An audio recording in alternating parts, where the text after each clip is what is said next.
Hi, we're just about ready to get started with our August 2014 Club Cubase Google Hangout. We'll get started in just a couple minutes, and people are just getting online now. For those of you who haven't done this before, you can kind of watch questions. You can, in the comments field, feel free to type in any topics that you want to go over. This will be available to view offline afterwards. So if you don't catch the initial introduction, that's okay. We can kind of go back later and kind of see what's going on. There is a bit of a buffer delay. Hi, we're just about ready to get started. So there's about a minute or so delay from when I talk to what you actually hear on the screen. So we'll try to take care of that. That buffer sometimes can grow, so we'll try to keep that in mind. If you ask a question or if you hear something, it may take a minute by the time when I broadcast it to you to when people hear it. If you have any questions, please feel free to enter them in the comments field. We'll wait a couple minutes to get started as people are kind of logging in. Also, if you want to, please feel free to introduce yourself. My name's Greg. I'm broadcasting from Northern Virginia. So if you wanted to go ahead and just kind of say where you're from and what your name is, so you can see who's online. And once again, if you have topics, questions, we had some people that had submitted some questions in advance. We had some difficulties with the Google Hangout last month or last week when we tried to show some Groove Agent 4 stuff. So we'll take a quick overview of Groove Agent 4 to start off with. Unless you guys don't want to see that, just let me know in the comments field. But we'll go ahead and get started in just a couple minutes. And again, all right, so I see some questions coming in from Dennis Alexander. Okay. Greg, good to see you again.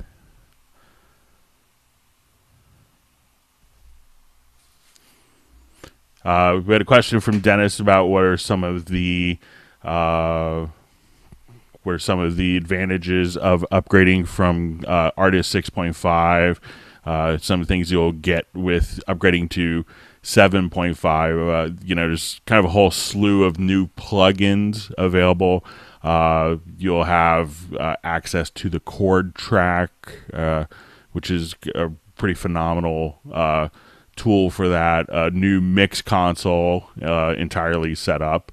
So with kind of a whole channel strip section within there. So there's several hundred new features to kind of check out.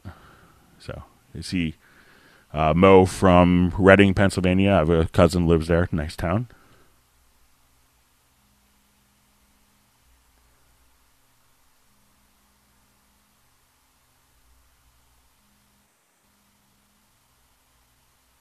Okay, so we have some yays for seeing Groove Agent 4 again. Sorry, we're having all sorts of weird Google Hangout issues last time. But other questions, please feel free to go ahead and ask.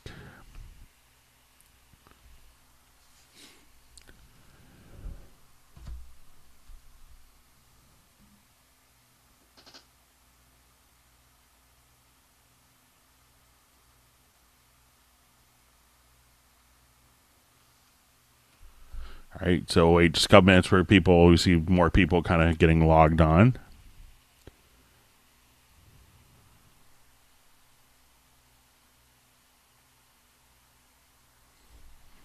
I believe that Groove Agent 4, I think it's going to be announced on the 20th, so they'll be on Wednesday, but I believe, I could be mistaken, I think it's going to have a map price of around $179, but I'm not absolutely positive on that. It'll be kind of officially announced on the 20th. I could be mistaken.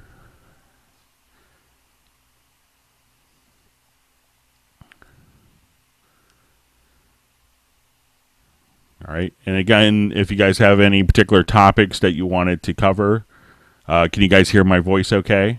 Well, does it sound okay? I'll go ahead and hit some drums here, see if that's coming through.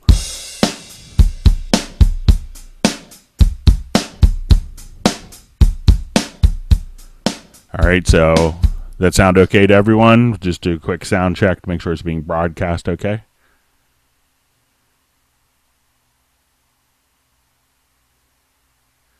Okay, so I see Greg's question about direct monitoring. We'll cover that.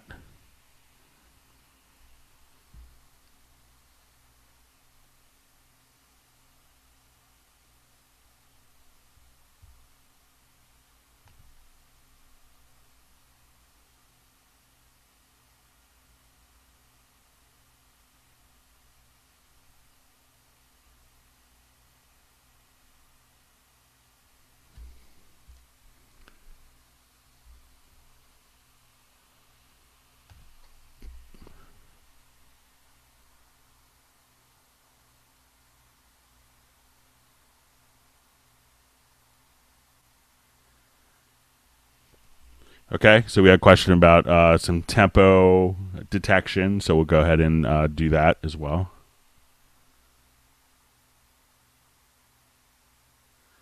Okay, so hit points, we'll go over that.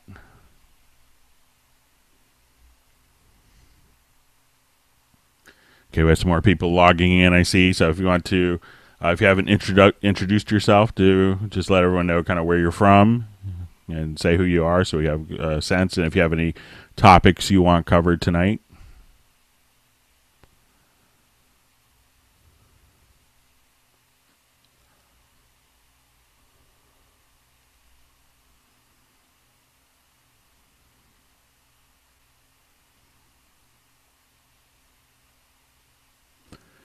All right, and we'll wait just a couple more minutes and get started.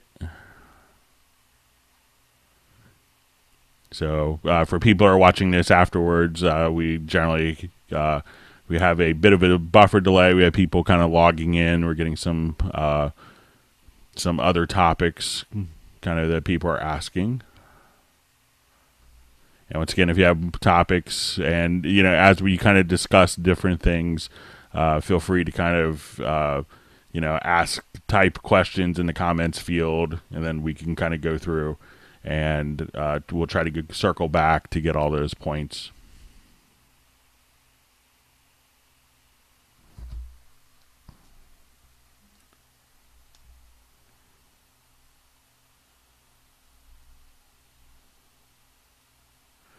All right, so we'll get started in just a couple minutes.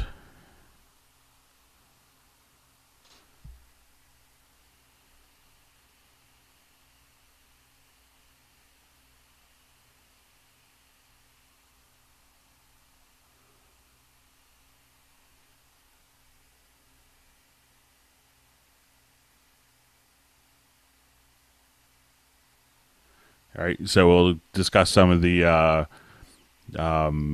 for bowing techniques. So it really kind of depend on the patch, but we'll go through that.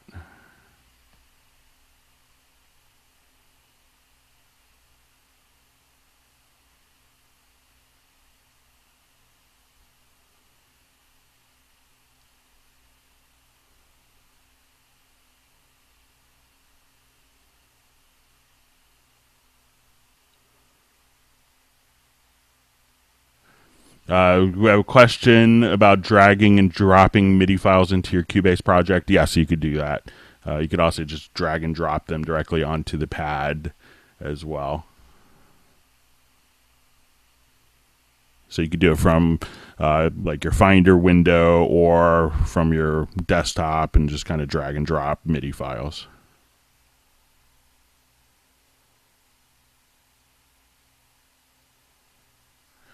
Okay, we'll go over tracking the individual pad sounds to different tracks.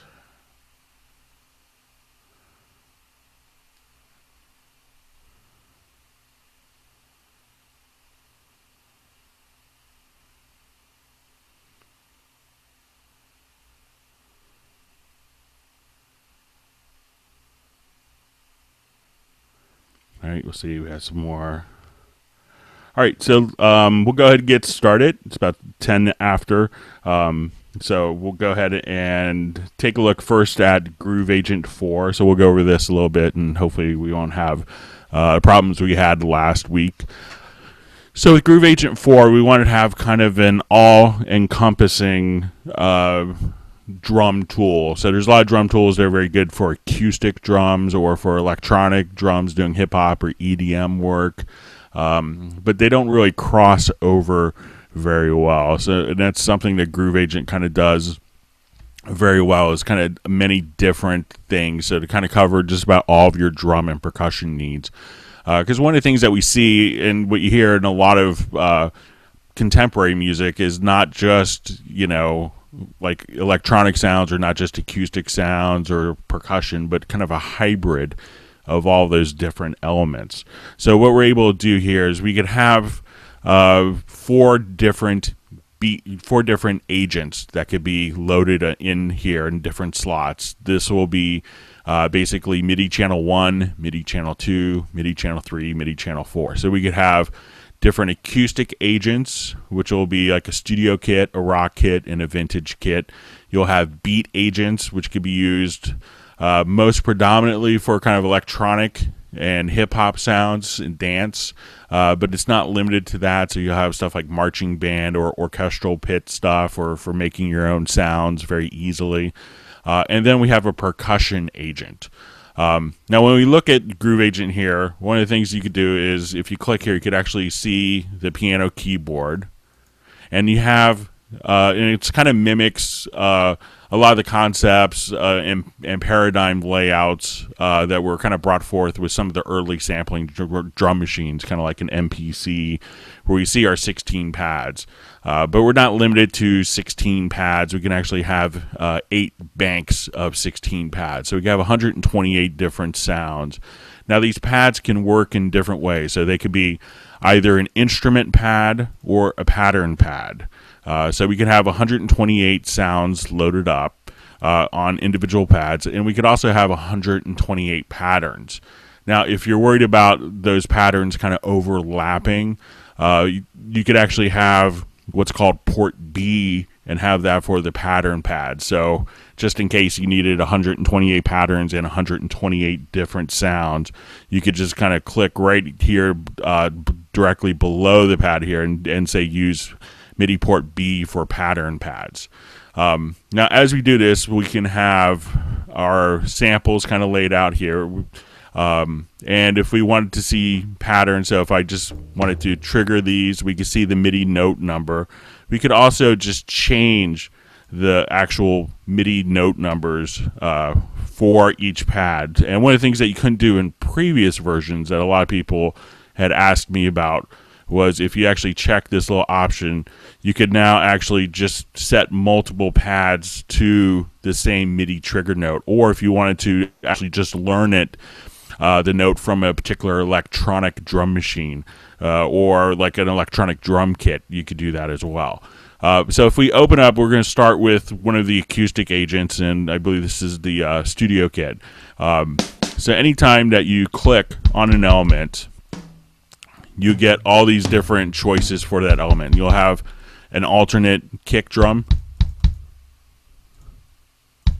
So you go kick A or kick B. And the same with the snares. So you could have kind of variations on your snares. But anytime that you select an element here, you could adjust how much of that sound is going into the room microphones, how much is being fed into the overhead microphones, or if you wanted to actually just tune each individual element here. So once you select an element, you could adjust the attack, hold, decay, how much is being fed into the overheads. You can also, depending on particular elements here. So anytime that you select an element, you have these choices for each of the sounds. So if I wanted to go here, you could actually have kind of your different hi-hat sounds just laid out for you there. Now, as we wanted to come to the pattern mode, we actually have a little transport here. So as I just click on play, we could play kind of the initial pattern here. Now, once I see this pattern, one of the great things is many people, spend a lot of their creative energy coming up with the initial drum idea, and then when they have to be really creative with writing or composing, they sometimes have spent the creative energy. So not only do we have kind of like 8 variations and pattern pads that are kind of, stylistically cohesive, but we have 8 different drum fills. Now, so if I go to my pattern 1 pad, we can actually come right here and we can see that we're going to have 4 different introductions. And we have 4 different ending patterns. So if I wanted to, and we could just sequence these as if we were, just hitting MIDI notes, because you see that these respond to MIDI notes. So if I wanted to come here, place this track into record, I will now just kind of turn this on, hit my notes here on my MIDI keyboard.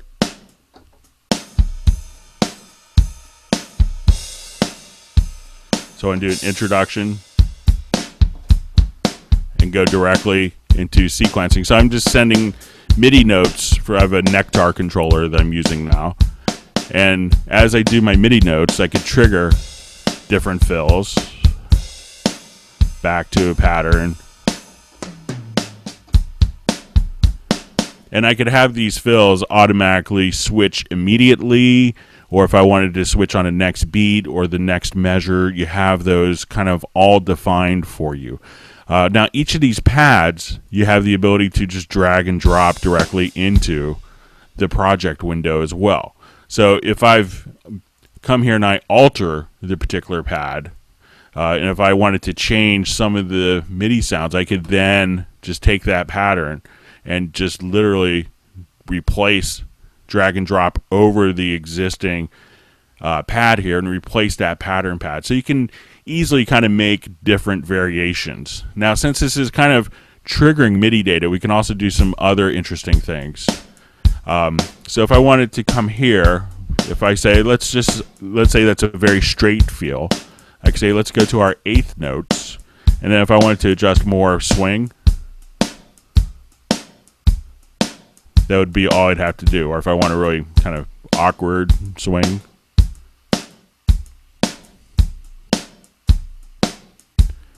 so you could just kind of change your different patterns here. Now, if I wanted to load up an entirely different pattern group, I could right-click here and say, let's load a pattern group.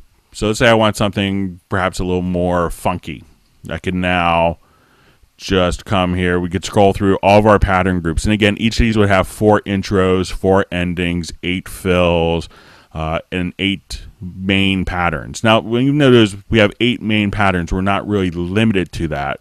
Because let's say if I want to start off with something funky here, we'll just hit play.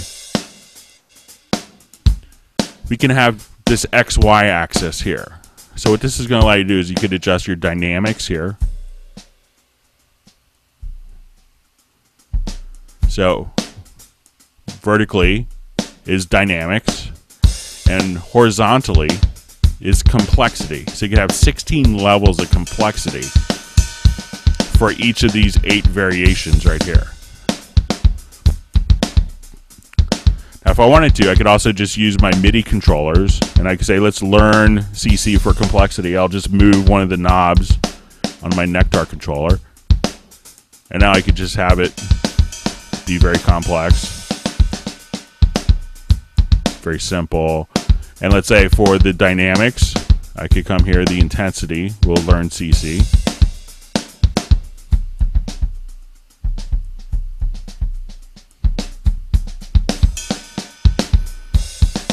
So let's say we're kind of like maybe this, but we didn't want the drums to play the same thing over and over and over, so it sounds like a loop. So what you could do is actually adjust the auto complexity here. So I'll say like every bar, just do kind of different subtle variations.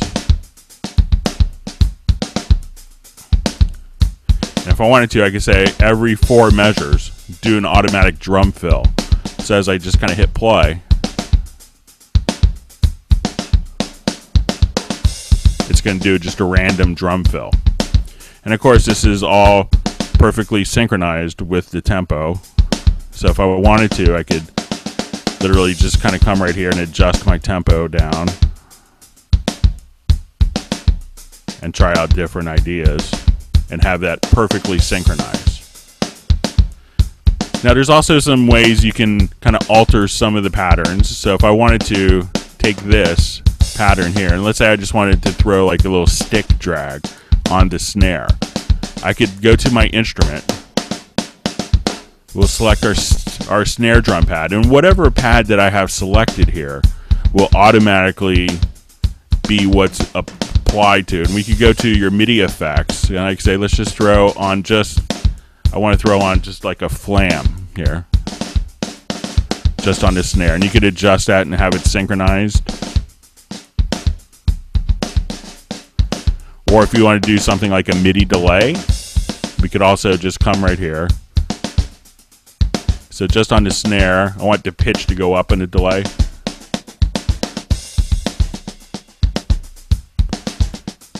And I want this to be like, change the rhythmic value of the delay. I want less delays. I want the delays to get louder or softer. Whether the delays go down in pitch.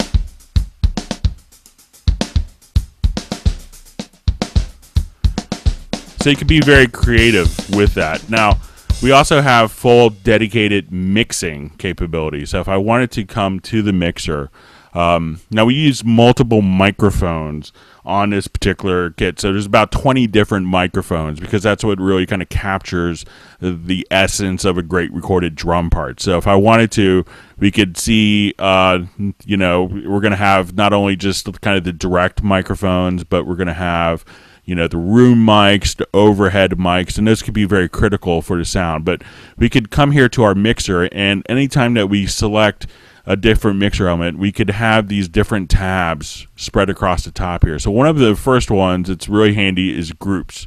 So if you say, okay, I just want to, as I play, I want just the kick drums to kind of go down. You could just kind of take all the multiple kick drum mics and affect those values. Or I just want to take just my snares, and you could solo that.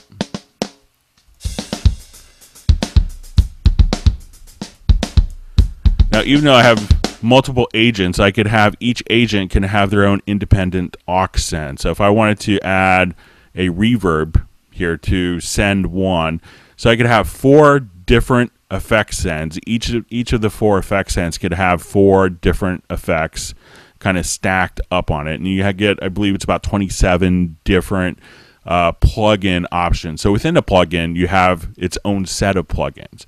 And now, if I wanted to go back, I could select my kit mixer, and here I could have 4 different effects just on the kit, like a kind of on the inserts, as well as 4 master insert effects. So you have a tremendous amount of flexibility. But if I go back to the agent mixer and we play this pad, I could just adjust, say, send 1, and have that reverb only on the snare.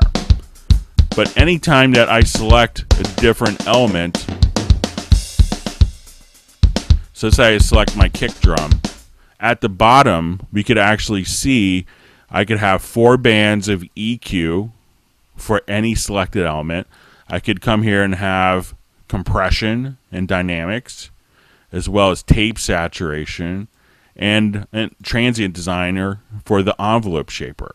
So for every single element, so if I wanted to go to my snare bottom microphone, select that, I could now just kind of select just that one track, and I could now EQ that independently. So it's like having a full channel strip for every single element of the drum. So again, really a tremendous amount of flexibility. Now, as you kind of drag your different parts here, let's say if I could drag my patterns directly onto my Qbase project, and if I wanted to edit that, we can just kind of double click here. Now, one of the things that's really handy is the ability to automatically recognize the different drum sounds and have those mapped. So if I wanted to just say, let's automatically create a drum map from the instrument itself. As soon as I do that, I can now double click and I could see all of my different elements directly right here. So it's going to be kind of labeled as hi-hat, kick, snare, etc. So I know exactly what each of these elements are. So if I wanted to edit it within Qbase, I could do that right there. But if I go to my pattern and we'll say, okay, let's edit the pattern here. I could also just say, let's edit it within MIDI. And as soon as I do that, we could actually open up a particular pattern editor directly here within the part. So again, we'll just kind of select our different parts here and say, okay, now we see this as MIDI. And now if I wanted to actually just change my parts, I could just kind of play this particular pattern. So as we hit play, if I wanted to just kind of change, I could actually record here the click track.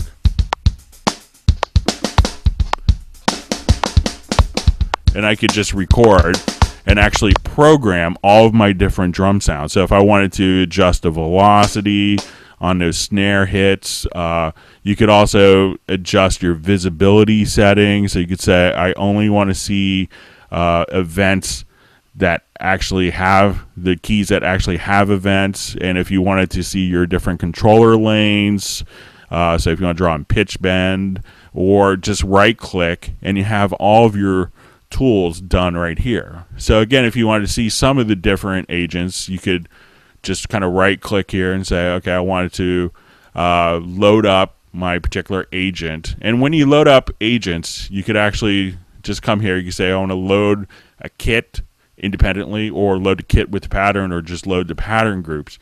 But you could come here and you see that you could load up for the rock kit, the studio kit, the vintage kit, as well as the different beat agent kits, the electronic kits, and the percussion agent. So this way you could kind of custom tailor, and everything will kind of be broken down by genre, so you could find the appropriate sound. So if I want to take that and mix in percussionist or more kind of dance, like a kick drum, like an 808 kick, you could easily kind of have multiple elements combined to provide all of the realistic drum sounds and all the realistic parts that you would need for drum production.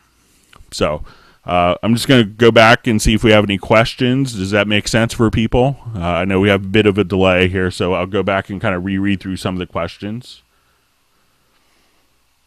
All right, so I'm just going to go back, and if you have questions on the acoustic agent before we move on to the beat agent, please go ahead and ask them. If you think it's cool what you saw, just let us know as well.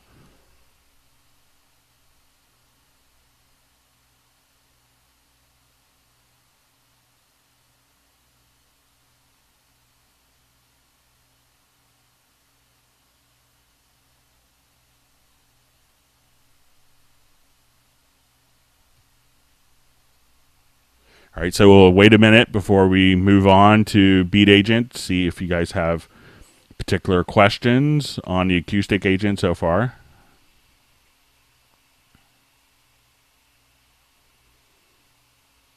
I see a couple comments, like Greg was having some problems with the audio. Is everyone else hearing okay? All right, so we'll wait just a couple minutes. Wait a minute, see if there's any more topics, questions that you had on what we saw with the acoustic agent before we move on.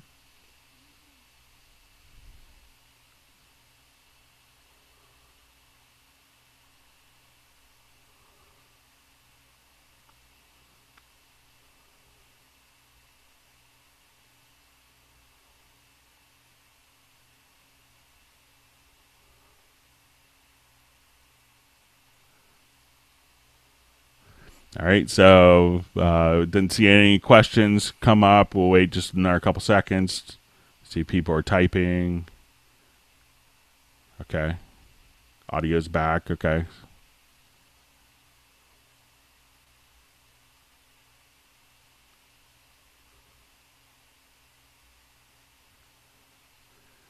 Okay. Are you guys? We'll go ahead and move on to the beat agent.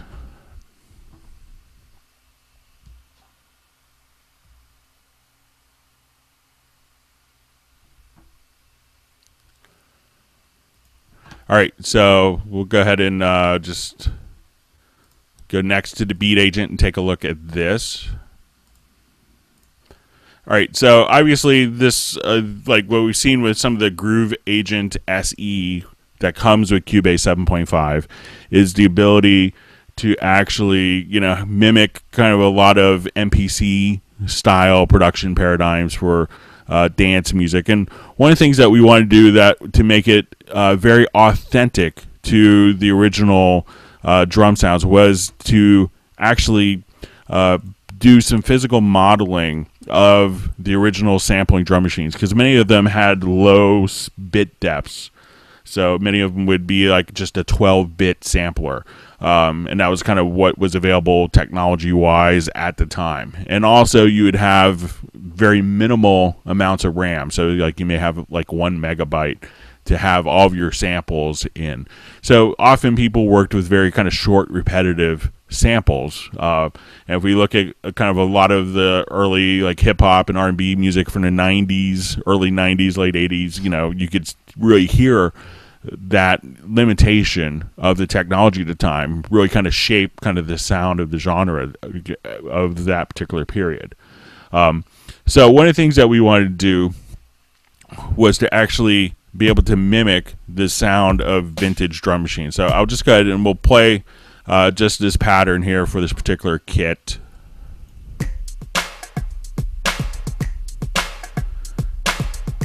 And we'll go ahead and just kind of slow this down just a little bit here.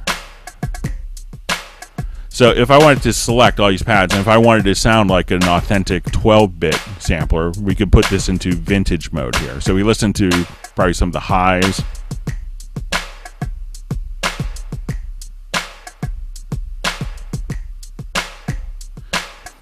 Now, one of the other tricks was to actually take a 33 RPM record, play it at 45 RPM, and then slow it down to save on sampling memory. So that's what the turntable mode here allows you to do.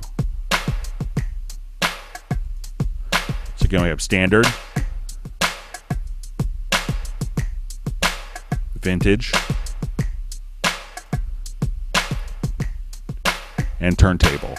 So I could do this on a single pad, or if I wanted to do it on all the pads. So whatever I select is what is being applied to the particular edit. So if I wanted to come here and make the kick drum louder, I could just, or softer. Or if I wanted to adjust tuning, let's say of the hand clap here, I could do kind of coarse tuning.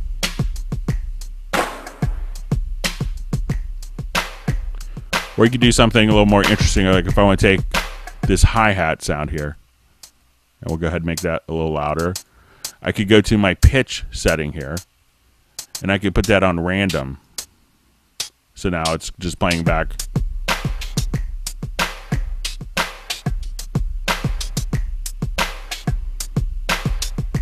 Or if I want to take my kick, and we could run it through a pitch envelope. So if I just select my pitch here,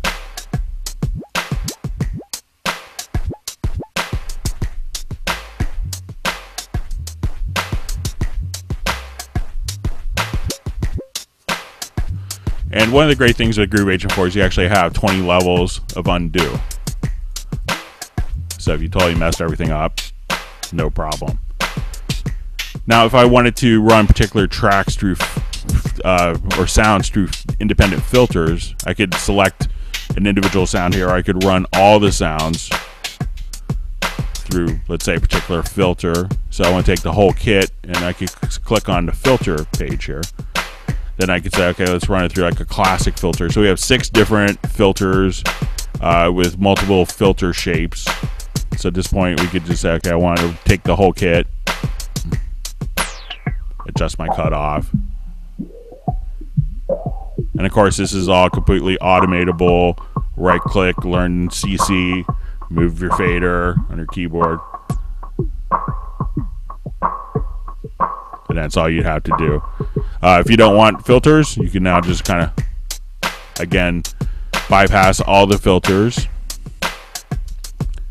And if I wanted to run my individual effects, again, I could just go to my mixer. We have dedicated mixer for this, and I can now, let's add our reverb. We could edit the parameters of the reverb, and even though it does come within the plugin, it's quite a good reverb. So now if I want to go back to my agent, I can say let's just select that pad, and if I wanted to, I could now just select edit, come right here to my amp section. I could now just take that one drum pad here, adjust the aux send.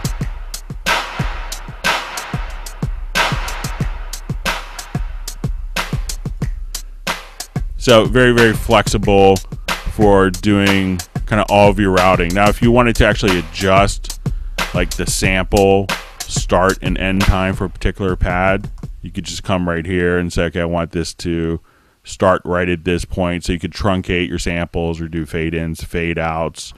Now, the really interesting thing is, again, once you go to the patterns, you could come here and you can just kind of start your different patterns. And again, mix and match different patterns with different styles. And directly from within the pattern editor. Now, instead of having like, intros and different verse, chorus, we actually could come here and say, okay, I just want to hear the individual elements here. So I could say, okay, let's just have just the kick. Or you could say, let's just have just that. Now, there's also different modes where you could put these pads into exclusive mode. Now, if it's in exclusive mode, you can play one pattern at a time. But if the pads are not set to exclusive mode, you could actually just have multiple patterns playing simultaneously, do some really interesting kind of polyrhythmic stuff, or you just want to have like your kicks and snares and be able to take out all the elements and just have the kick and continue on. So you could kind of build up different patterns for different types of work for that. And just like what we saw before, when we go to our pattern editor, we can come here and have all of the pattern editing directly here. So if I wanted to draw in different elements, we could just select our different sounds and be able to edit all these different components right here. And once again, just drag and drop and take each of the patterns. So, but again, it's not going to be limited to just doing particular kits. So if I wanted to, as I'm kind of playing here, we could just play. Then I could load up kind of different patterns and different kits to try out. So even while it's playing, we can load the next kit.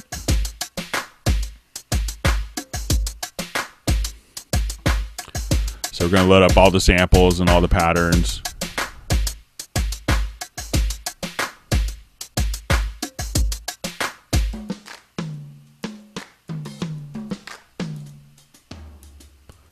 Or if I wanted to just, again, right click and load the kit with patterns, I can come over here and you can see if you wanted to have kind of different styles, I could come here and now add. We'll do something interesting like marching band.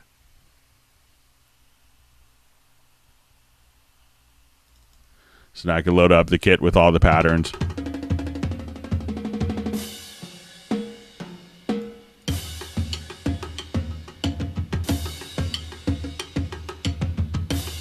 Or if you wanted to just randomly select something else, you could just kind of come right over here and say, okay, let's just take this, load up that pattern.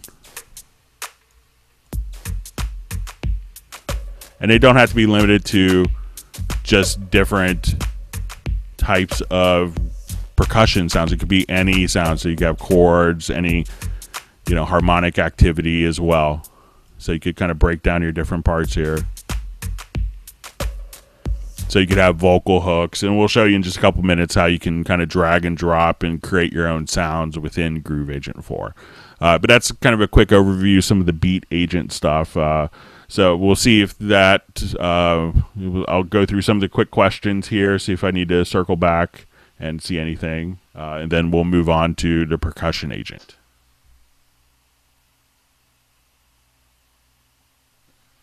We had a question from Mo about, can you create your own patterns? Yeah, so all you had to do is you could just kind of start right here, and if you wanted to just sequence directly within Groove Agent, so you can see like we have different patterns here. If I right click, I can reset that pad, but if I just want to create my own pattern, I could just come right here and put this into record,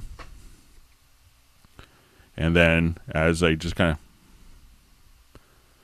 then you're able to just kind of draw in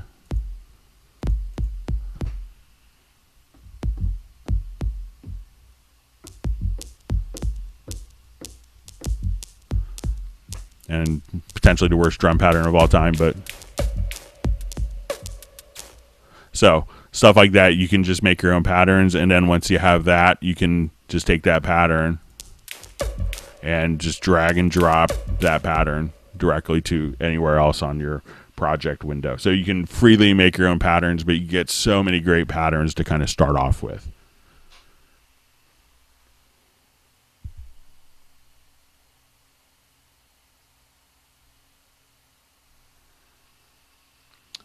I think that most of the sounds in, I'm not sure if the sounds in Groove Agent 4 are taking advantage of the note expression technology found in VST3.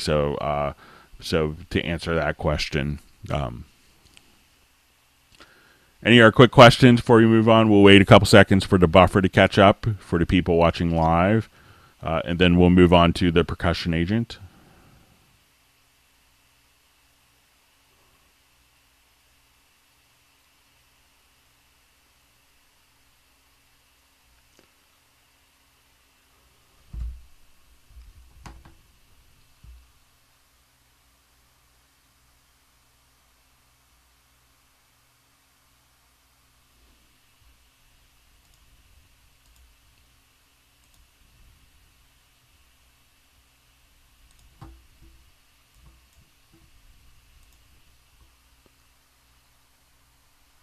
Okay, so we'll go ahead and start with the Percussion Agent.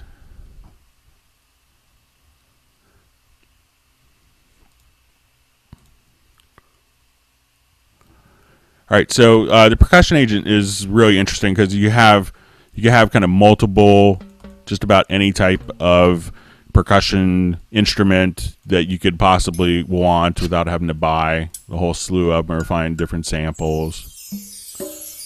And once again, as soon as you click on a particular aspect, you could choose from different types of conga hits, if it's finger snapping, or just slaps or open sound. And again, you could send more of a particular sound into the room or into the attack. So if I want to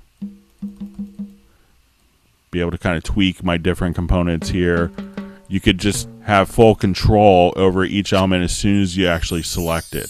We'll have a very similar mixing concept to what we have with the acoustic agent. So every single element here, you'll have different banks for all of your percussion instruments. But again, every single one, you can have 4 bands of EQ, and it's parametric EQ.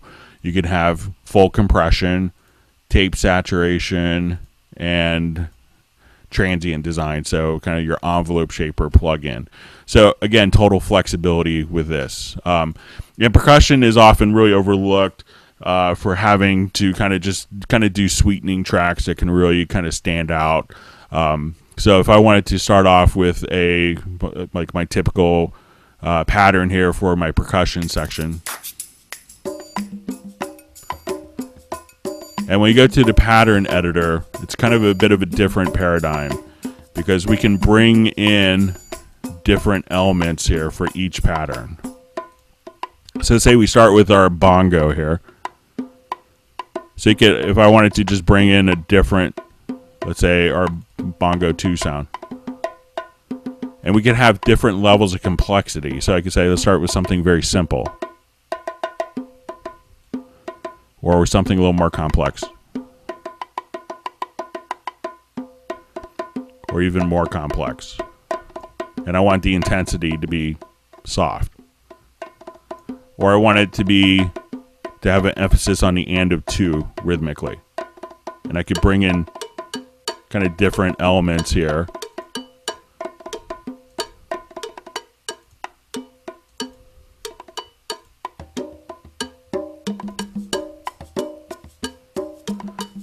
Now, if I wanted one particular element here, like my shaker, to be double speed,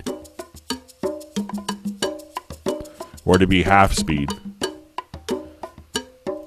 or let's say I just want to bring in other elements, and I want their complexity here to be, again, random, so it's not playing the same pattern over and over again. Or if I wanted to adjust a global swing to match the groove of a particular song. And once again, if I come here, we can say, let's take this pattern into MIDI, and now we can edit the patterns here, and we could just drag and drop the different elements directly onto our project window. So again, we'll just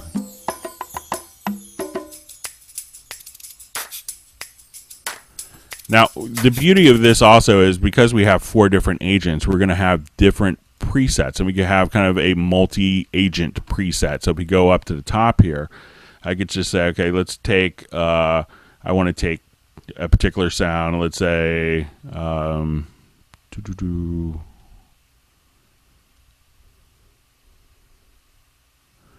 let's say smooth affection plus percussion. And this is going to load up not only just one particular agent, but also a second agent that's kind of designed to automatically complement each other.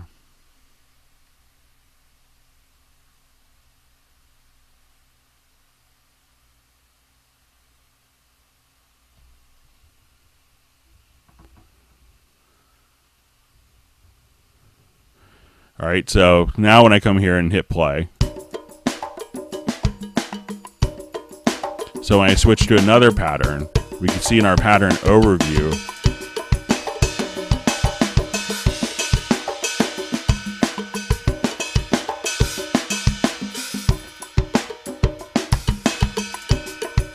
and now if I wanted to, I could just take these patterns and say, okay, when I play this pattern, I don't want the percussion agent to come in, but I want the percussion agent to come here, and I wanted a different pattern to be laid out for me right here. So if I would say, let's just drag that pattern there.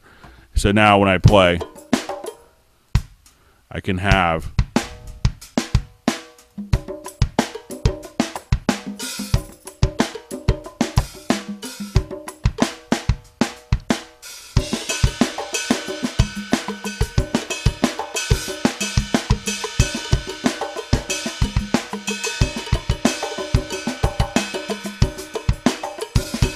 so it gets to be a very powerful tool for that. So if I wanted to take those different elements here and let's say add even another kit with patterns, and let's say make this more electronic,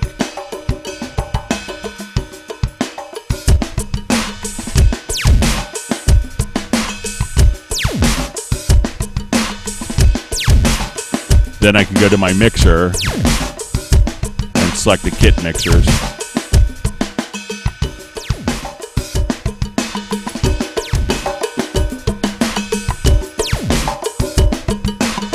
So it gets to be like very, very powerful way to kind of take different elements here. So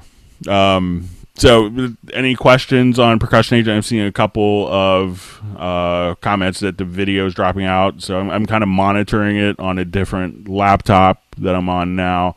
So if you do see it drop out, maybe if you just kind of jump back in, you might be able to kind of have it going on. So I'm kind of watching it as if I was one of you guys or one of the people watching it. All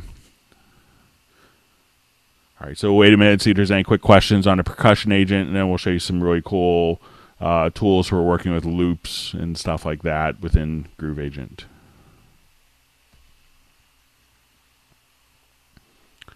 So wait a minute for the buffer to catch up, so if you're watching it offline.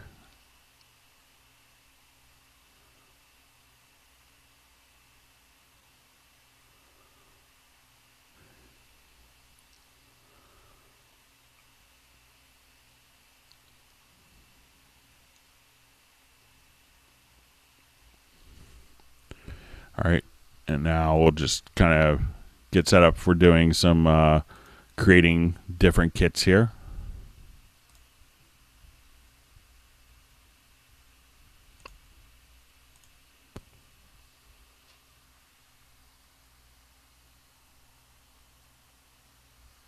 Okay, we have a question from Mo about creating your own samples, so we'll show that here in just a minute.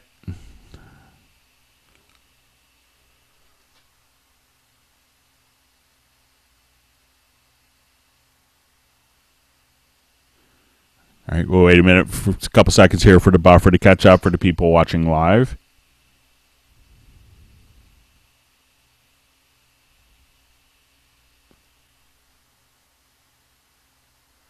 Okay, glad to hear that audio video has been good for other people. All right, so we'll wait just a minute. Any other quick questions before you move on to kind of making your own kits?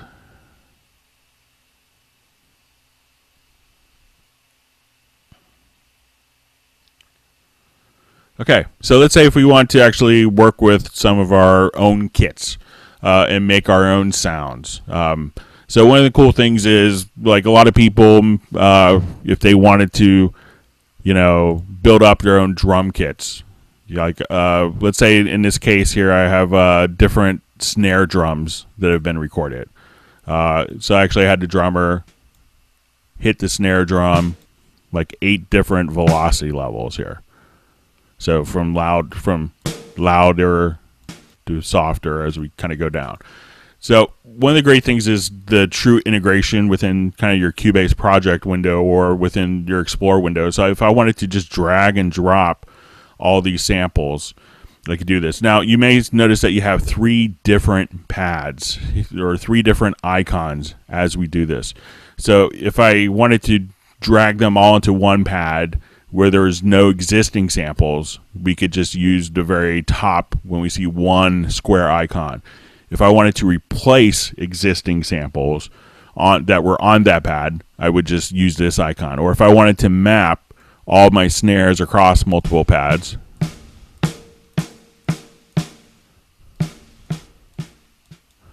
we could do that. Now, let's say if I want these to all respond to different velocity levels, I can now drag it onto a pad, and then I'm just going to activate where we see the little MIDI icon up top here so you can actually kind of follow. So now as I click lower on the pad, we have a lower velocity, and we can see our different samples.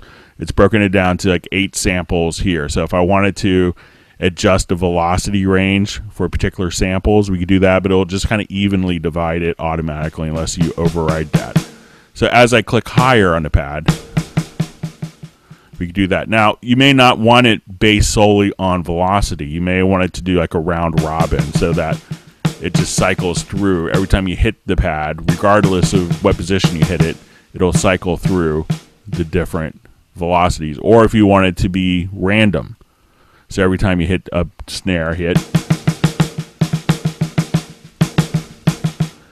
or if you want it to be random without any repetitions, that's what random exclusive is. So now when I come here, you won't get kind of those snare gun type sounds. So if I wanted to even take, so if you recorded like someone doing snare hits, you could do that very easily. But if you have like a multi-track recording, so let's say if I want to take just this multi-track drum recording where I have like 3 kick drum mics, 2 snares. Now I could use my range selection tool, and let's say if we have 3 different kicks, kind of like that kick, like a sub kick, maybe a room kick mic. But let's say those 3 mics combined is what gives you your sound. I could use my range selection tool, and without having to even kind of cut, I could just grab my range selection tool right here, and I'll just kind of trim just the beginning here, and I could drag these onto the kick pad. Now by default it will just say, okay, we're going to play our velocities, but I really want these to be kind of stacked. So if I choose layer, I can now have all three of those samples being fired at once. So very, very easy to kind of work with kind of taking existing drums from different projects and being able to incorporate those directly into your groove agent. So drag and drop. Now let's say we wanted to take another component here, like a typical drum loop. So let's say we'll take our drum loop here. We'll listen to it.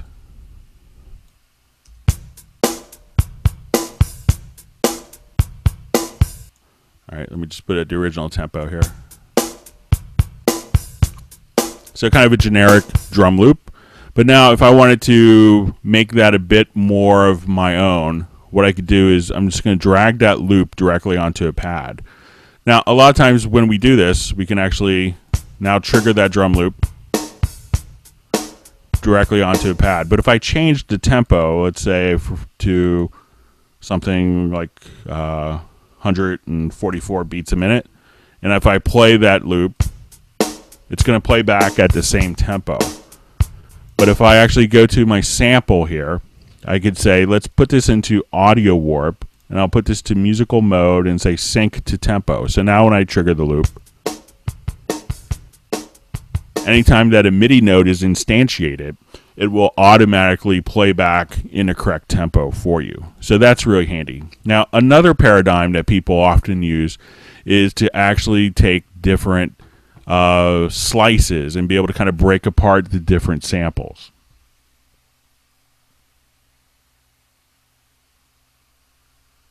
So if I wanted to do that, I could now take this pad and we'll go to our slice menu, and I'll choose create slices.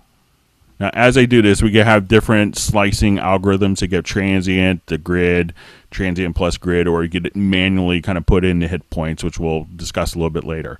But what this has done is, one, it's made a pattern pad here. If I wanted to change the colors of the pads, we could just kind of come right here and change the colors manually. But when we do this, a lot of times you may have and it's assigned each sound to its own pad.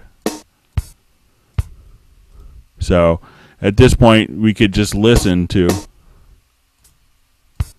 But something that's really handy is this classify function. So if I click there, what it's going to do is an analysis of the parts, and it's going to say, okay, all the kicks will be one color, the hi-hats by themselves a different color, and our snares all the same color. And once we do this, we can now just drag and drop like our pattern window right here. And I could say, okay, let's play the original drum loop.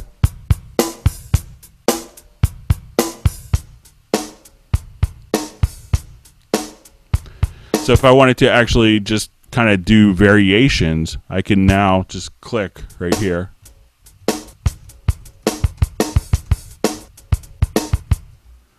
And I can have my own variation loop. So I could take the same sounds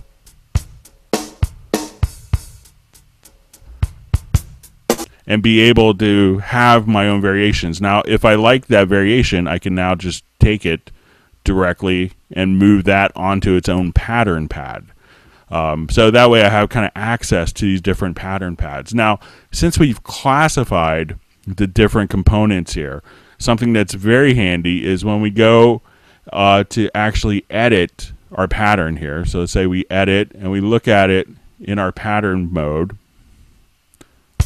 So let's say we can see our different patterns based right here, and we could zoom in and out. So if I wanted to take all of the snares, I could say, let's set notes of the same class to D1. So now all of my snares will be just kind of laid out for me there. And I could take a different snare drum sound. So let's say if I load up a clap from a different agent, I could copy that pad, and we'll come right here and go to our instrument, and I'll say, let's just paste that pad So now when I play the pattern,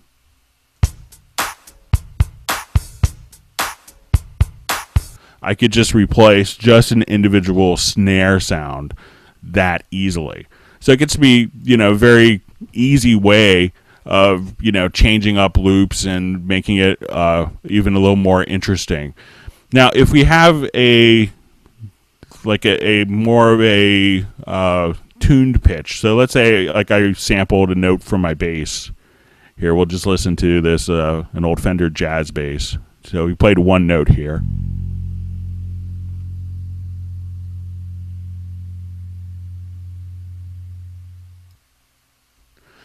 So if I wanted to, we can go right now to, we'll go to this brand new agent here, and this is an E note. So what I want to do is to just drag this note directly right here to the E note.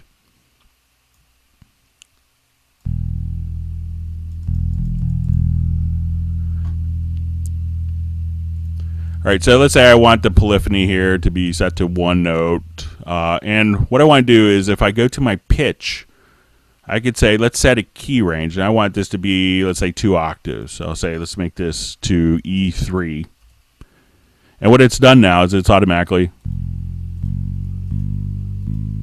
chromatically made my notes. Now, as I come here, let's say I go up 2 octaves. You may notice that the sample dies off much faster than what it does because it's actually running, 25% of the speed of the original sample here.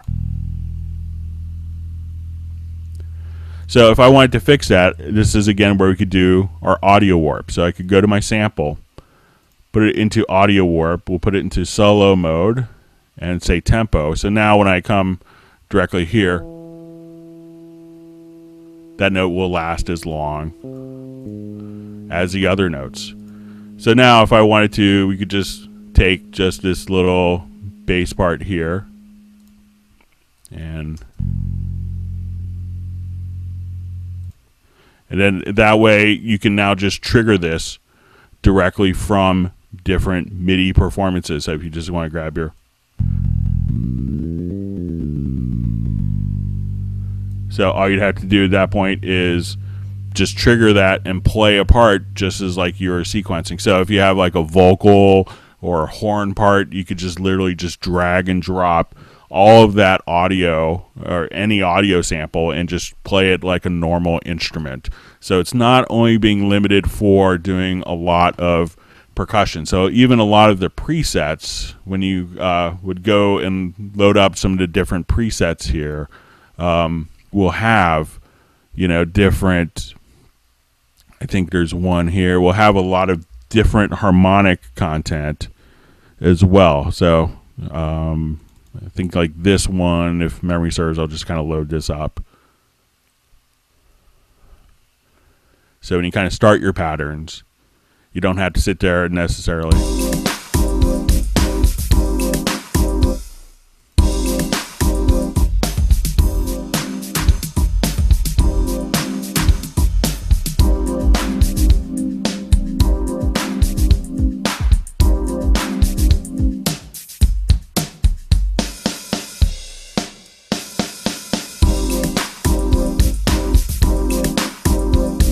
So you can use it a lot more creatively than just thinking of limiting just the possibilities to just drums.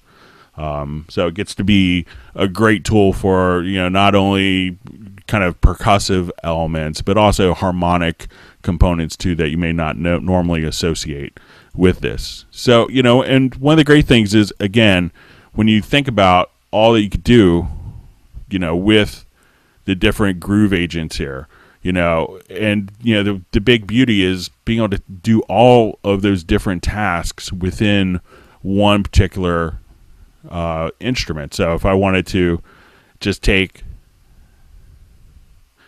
one groove agent here, we can now go to our mixer. So we'll just kind of go to our kit mixers. So this will be for kit 1, kit 2, kit 3, kit 4, and again I could have all of my flexibility with my effects routing, And if we go to our pattern layer and we go to our pattern overview, we could say, okay, I want these patterns to be all synchronized together. So when I hit one MIDI note, I can just start off something, just my acoustic agent here. Then if I want to bring in my percussion and not have a separate instrument that doesn't integrate, and I want to bring in some electronic, and even bring in, let's say, our marching percussion.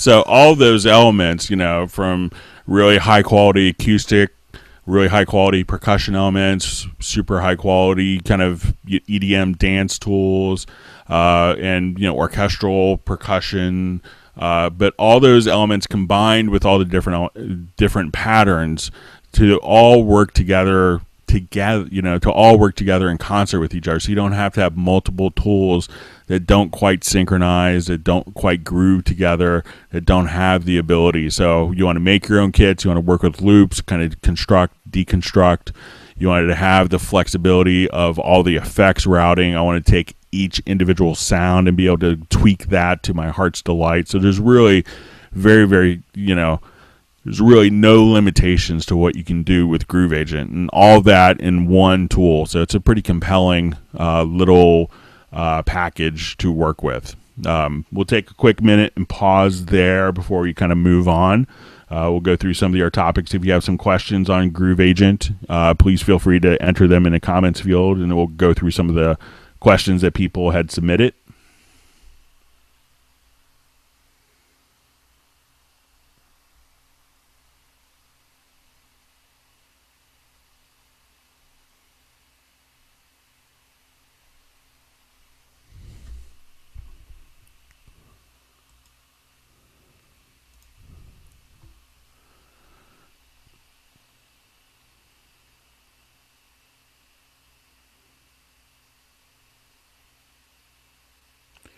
All right, so we're just kind of waiting for the buffer to catch up here, and we'll see if you have any questions. Feel free to kind of enter them in, and we'll go through some of the questions that people had sent over.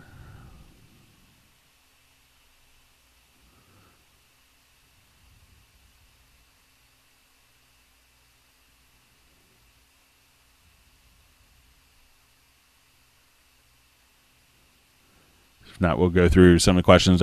We will start with some of the questions that Taylor had sent in.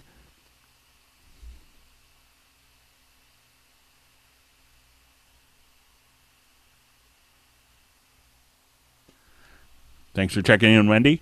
You could watch the first part online afterwards if you want. Any quick questions before we move on to? We'll go through more of the Q&A. We'll go through more of the Q&A section here in just a minute. We'll kind of let the buffer catch up for those people that are watching afterwards. We have a bit of a delay often from so as people are watching, it's a minute or two behind.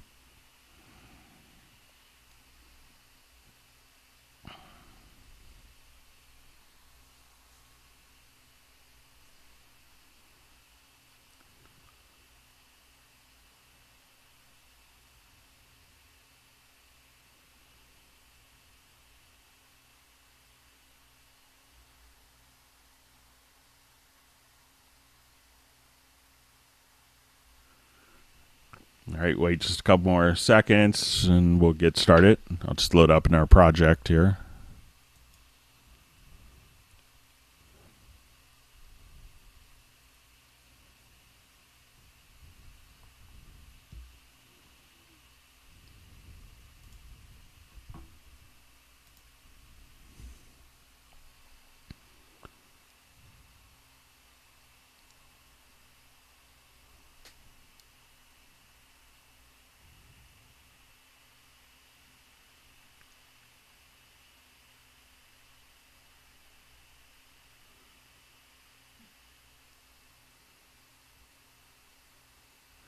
We had a question: can we do some of this in Groove Agent SE4?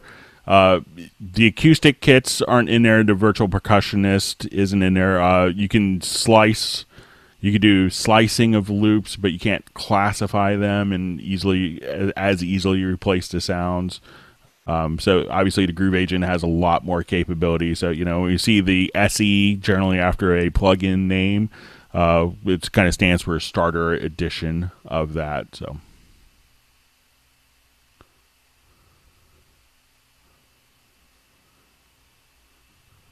All right, so wait just a minute and we'll move on, see if we have any more questions kind of coming in. Do you guys think Groove Agent's pretty cool? It's I've been having a lot of fun working with it, so.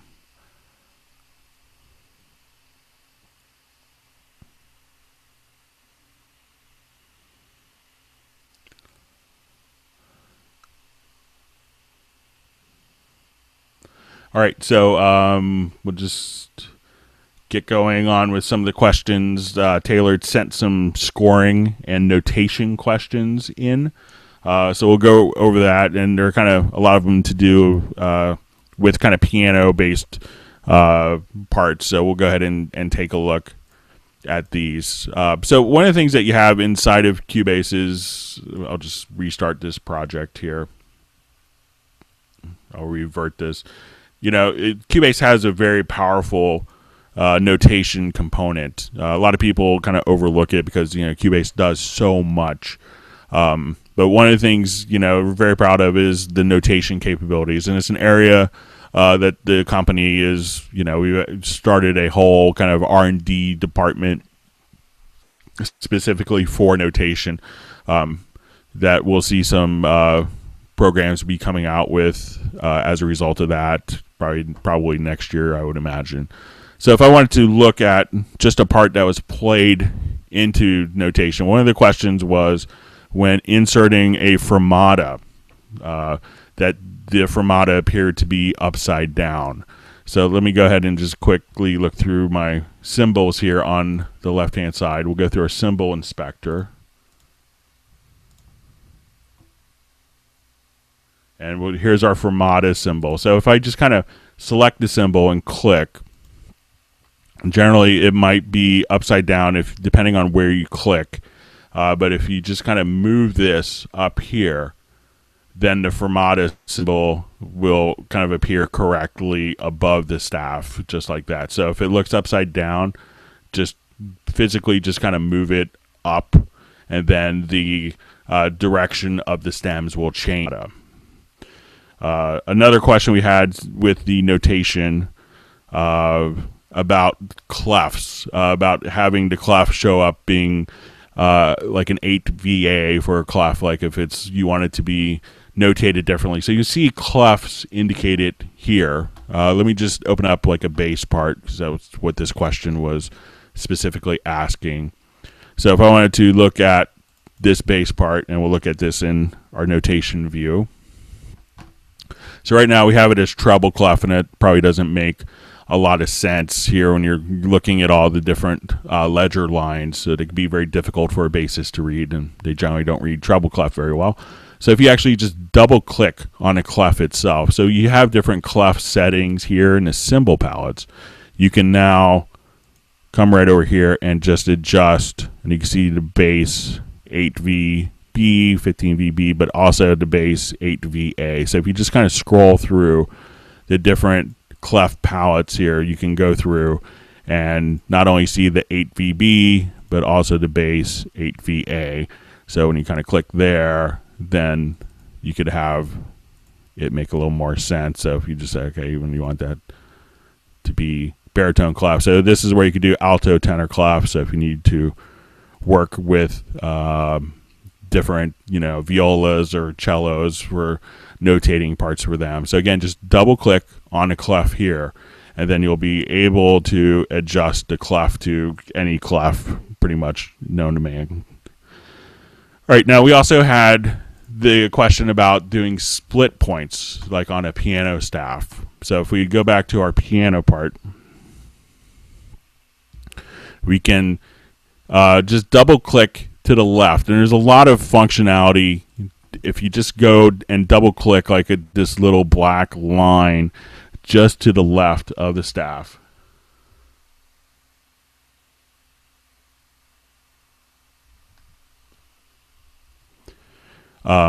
So I'm just refreshing on my other computer. All right. So if we just go directly to double click to the staff here, we can now just kind of look at this and say, we can set your split point to be C3. And it's going to be kind of one split point for each. That'd be global for the entire track. But if for some reason you wanted to just change a couple of notes here, we could actually select the notes and then right click.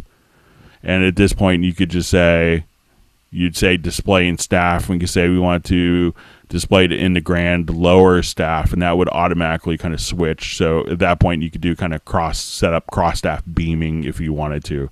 So again, you could just kind of select particular notes so that they're selected, right click, and then you can say display in staff. And if I want to move that to the upper staff, you could do that. So you could do that independently for particular phrases, but to override kind of the global setting here. So if we go to the staff settings, to the polyphonic, you could set kind of the static position directly there. Now we also had a question about adding in kind of piano fingerings, in particular within the score as well. And the piano, and often this is kind of like a circled number that you see. So we don't have every single we have a number of different staff settings available here.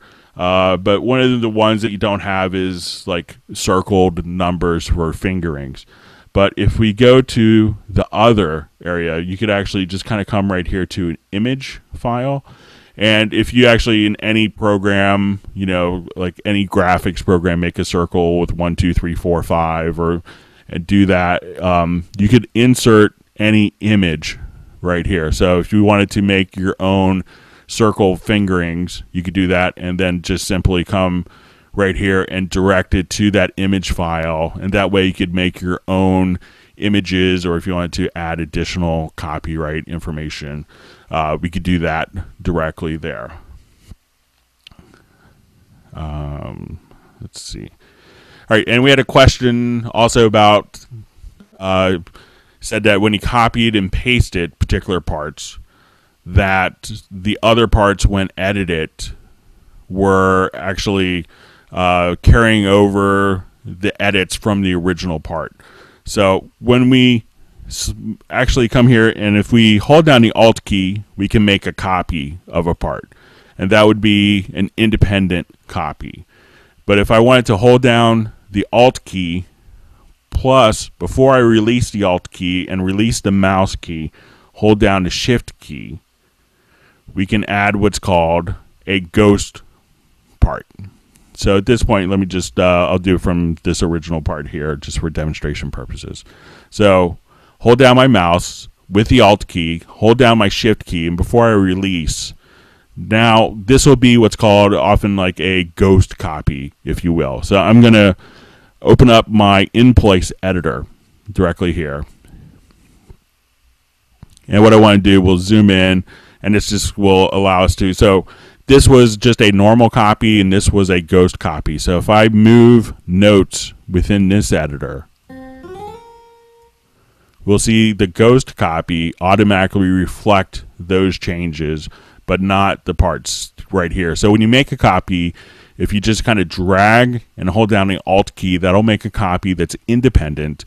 But if you want that copy to always be linked so that when you make a change in one of them, that's automatically applied to all the other parts, just hold down the Alt and then hit the Shift key before ending. And then that will allow it to be a ghost copy of that particular part.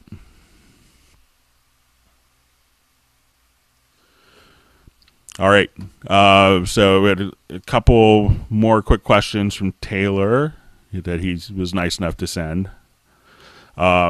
He had asked about the MP3 attributes. So if I want to take a particular project here and export it to an MP3, so if I want to do this and do my audio mix down, at this point we could choose our audio file format, and then you could edit kind of different information. So we give you a number of different genres of music, but I think it's going to be limited to just these particular genres. So I'm not sure if you could go beyond that. There may be some other programs where you might be able to edit additional MP3 tags and the metadata. You might be able to do it within Wavelab. I didn't get a chance to check before the Google Hangout. But I believe you are limited to just those particular MP3 tags.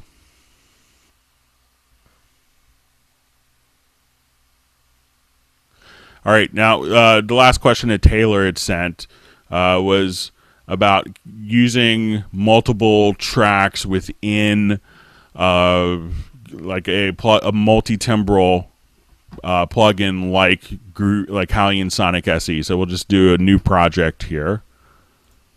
We'll just start with empty. And this could be, before this was, could be subject to whether you're using instrument tracks or an instrument that was loaded in the instrument rack. And until 7.5, there were some key distinctions there. But with 7.5, it was consolidated a bit more. So if I wanted to take a particular, let's say I load up an instrument. So it used to be previously the instrument tracks before 7.5 were faster to load up an instrument, because you could just say, okay, I want to right click, load up, add instrument track, and I could just load up a particular sound. But if you did an instrument track, you're really kind of you couldn't have more than stereo outputs, and you couldn't have multi-timbral capability. So you could only have one MIDI channel at a time. But if we loaded it in our traditional instrument rack, we could come right here and say, okay, I want to go to my synths, and let's go to Halion Sonic SE. And we could automatically kind of create. So now it's going to create a MIDI track and route that to our Halion Sonic SE. And so let's say we have this synth sound on MIDI channel 1. So before, the instrument track was where we could now come over here and say, I want on channel 2, I wanted an organ patch. So if it was loaded in the instrument rack, I could have different instruments on different MIDI channels, and it's very handy, because now you could say, okay, and let's say on channel 3 I wanted an alto sax. So these would all function kind of independently. So, but you would have to then add another MIDI track. And let's say we wanted to add 2 MIDI tracks. And if you did that, could automatically update so that this would be routed to the same track, the same information as the track below. So if I come here now, we can just trigger this particular sound, and this would be our alto saxophone. So before, the VST instrument tracks couldn't do multi-timbral capability. So that was kind of, and if you wanted to do that now, if I start off, let's say I'll just start from scratch here. So if you start off with an instrument track, so say I want to add an instrument track, and we're going to start with Halion Sonic SE.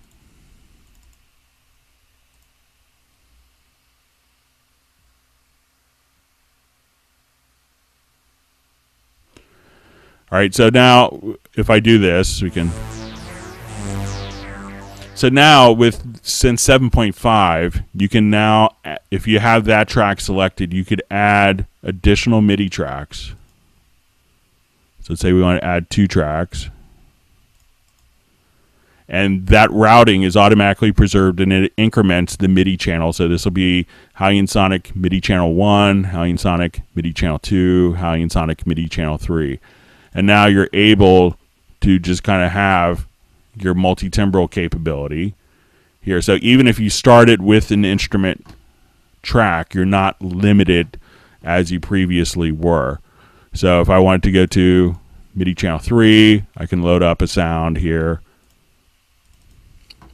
as well, and I could have full multi-timbral capability. Now also, one of the other limitations, as we mentioned, was the capability of not being able to have multiple outputs. So if you actually just click here, we can now activate the different audio outputs. So if I wanted each of those tracks to go to a different output on our mixer, I can now, I've activated those outputs. I could say this is going to the main stereo output, the organ is going to output 2, and this patch is going to output 3. So now we can actually see a consolidation of kind of the instrument racks and instrument tracks, so that you don't really paint yourself into a corner like previous versions. Does that make sense? All right, so we'll go through some of the questions that people had posed.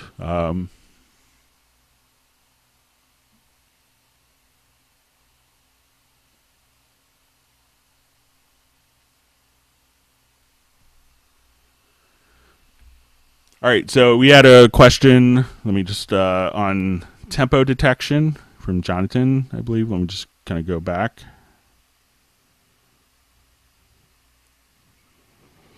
All right, so we'll do a quick tempo detection.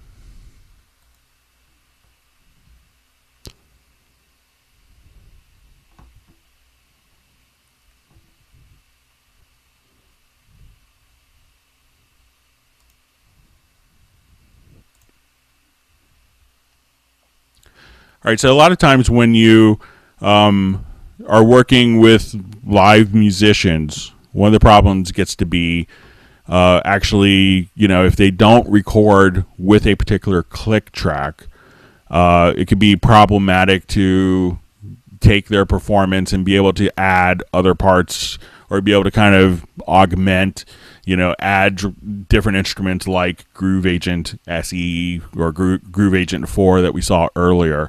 So if I wanted to come here, let's take a listen to this example here that wasn't recorded with a click track. So I'll just kind of start off here. We'll have the click track.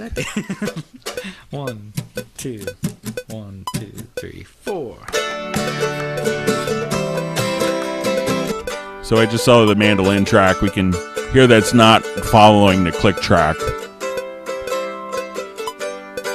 So there's really no correlation between kind of the bars and beats and what's going on musically. So what a lot of people do this time is they don't look at their tracks as being in bars and beats, but they look at it in absolute time or seconds. And that's fine, except for, you know, when you add MIDI tracks and you add loops, they're actually kind of tied to the grid of bars and beats. So what I want to do now is to select one of the tracks, and often you could do, like in this case, it's acoustic based. So I'm going to select the mandolin track because it's kind of one of the driving forces. I could select a guitar track. Often it could be like, you know, drum overheads are good, or kick and snare are good choices if it's kind of a straight ahead tune. But if I wanted to now just select this, I could go to my project menu and we'll choose tempo detection. So as soon as I come right over here to my tempo detection, we'll say analyze. And now as we listen to our file, Turning Japanese, I think. 1, 2, 1, 2, 3, 4. Just saw the mandolin track.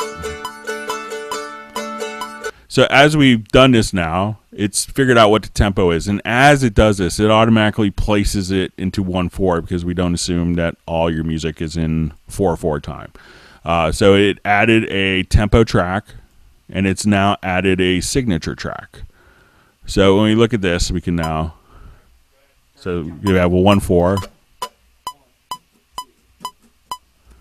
All right, so we'll just kind of listen to this here again. So we actually get a count in from the singer. So we'll. One. All right, so right there we have a 1 count from the singer. So I'll now just we'll just listen to this again. 1. Okay, so right there we're going to add. Just. All right, go ahead. Turning, jumping. 1. All right, put that in the wrong spot. All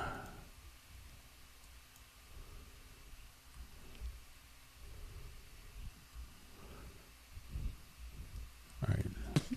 1, 2, 1, 2, 3, 4. So now we could actually kind of look at the tempo and see roughly what the tempo is fluctuating. So if I wanted to now add something like Groove Agent, I can now just kind of open up Groove Agent. And now that we know what the actual bars and what the tempo is and how the music is aligned to the grid,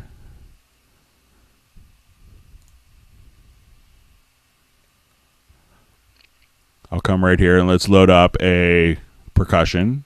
So let's say one from our percussion agent.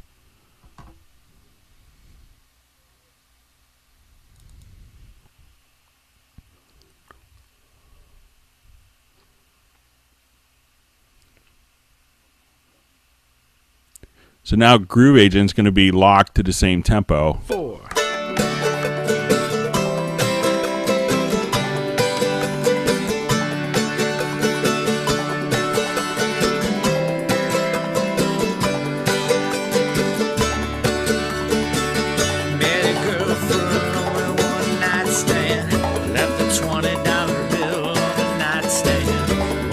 And you could just have any drum program just immediately line up directly to it.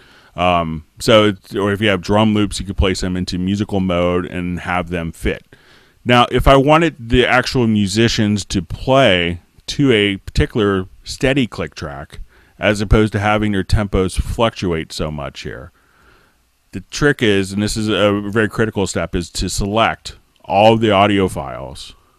Go to the audio menu here to advanced and say set definition from tempo. And then what I want to do is say I could store the, and what it's going to do is take the metadata here of all the tempo changes, and instead of having one static tempo change, it's going to apply that metadata, and I could apply it to the project or to the audio file itself. So now if I say I want them to play a perfect 144 beats a minute. 2, 3, 4. Or 156. Or 108.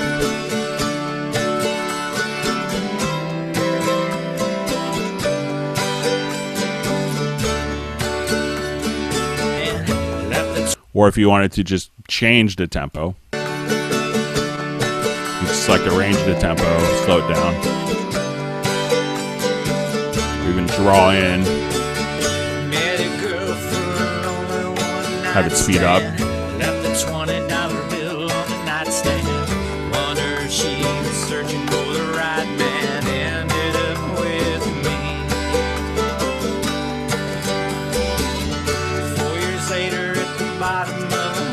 So you can freely adjust the tempo afterwards. Now, if you have material that isn't set up necessarily, that's being detected accurately, you can kind of achieve the same results by using the time warp tool. So if I wanted to come here, you can now just kind of listen to your parts. And what the time warp tool allows you to do, and it's one of the main tools right here, is at this point you could actually just move the measures to actually adjust to the grid. So you can move the grid to the material. So if you get it in a situation where it's not actually kind of locking up, with the automatic tempo detection, you can use the actual time warp tool to move the measures and have the measures kind of move the timing grid to the measures. So it's a very, very powerful tool to be able to kind of, take music that wasn't recorded to a click and be able to work with it in just a matter of minutes as if it was. So I hope that kind of answers your question.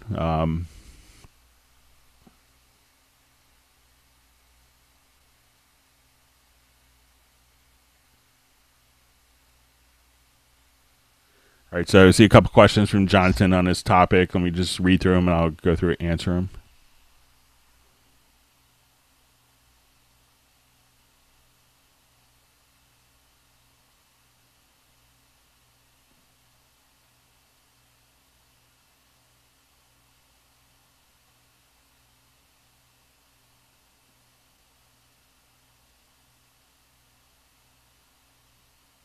Okay, so I'm seeing some of your questions, Jonathan, about this. So really just kind of listen for like where the downbeat is, and then this way, if you needed it to be a 4/4 bar or a 1/4 or 3/4 bar, if your music is changing, you could just kind of activate the snap, and you could do snap by on or off. Just kind of listen to it, and you could actually just enter in different signatures here. So you say, okay, I want this to be in 3/4, 2/4, and you could, as you come over here, you could use the mouse wheel to adjust the grid, and as you see, the grid can kind of change here. So if you kind of know what the meter is of the song, and it's generally just kind of counting along with it, if you're not familiar with it, you could just adjust there. So there's a number of different ways. Again, we don't assume that every song is in 4/4. We realize that the vast majority are, but we have a lot of people doing polyrhythmic stuff and constantly changing time signatures for film composers. So, but that way, if you kind of know where the downbeat is, and if you have someone counting off, like the drummer, or if you just count along with the song, you could actually determine if it's, what the meter is, how many beats there are per measure. So you could manually kind of adjust that in. So I hope that's a little clearer with that. Now we also had a quick question about being able to do routing, like the audio from a Groove Agent pad directly back into audio within Qbase. So there's two different ways of accomplishing this, and it's kind of like an internal routing mechanism, if you will.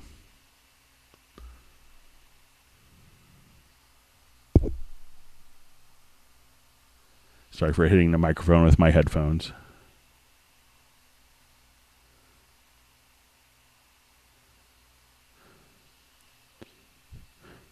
Okay. So, you can, if I come here, I have like different patterns here. This is done in Groove Agent SE. And what I've done is within Groove Agent, you can have multiple outputs. So if I wanted to go back to, to my instrument layer here,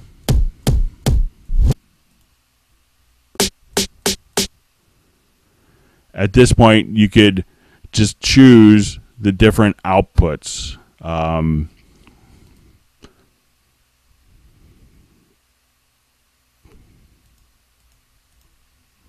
I believe if we go to, let me try to remember where this is. I'm just having a little brain cramp.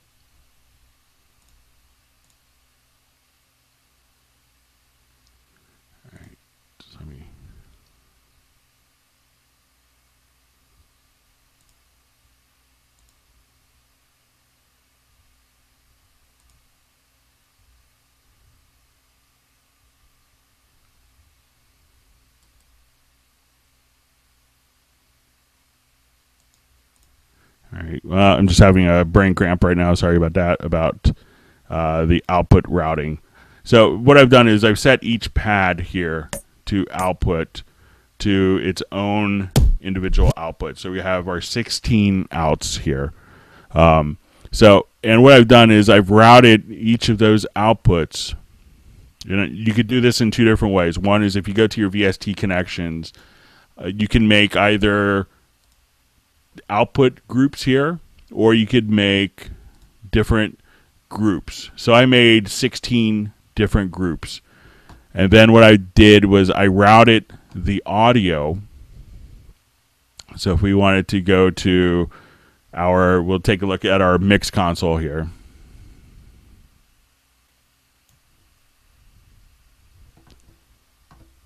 So I've taken each of the outputs from the instrument and I've routed them to groups.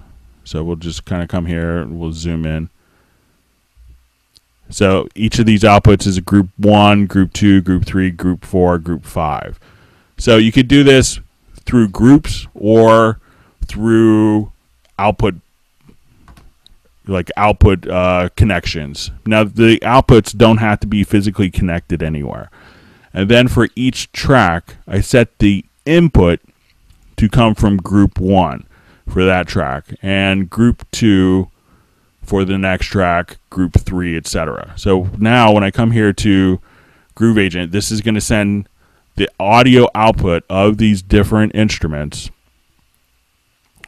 directly to 16 outputs. Those 16 outputs are routed to the particular group,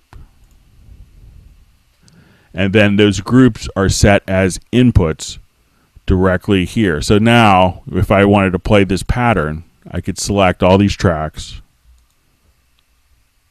and I'm going to put these into a folder. That way I could arm all the tracks within the folder, hit play, and then as I record,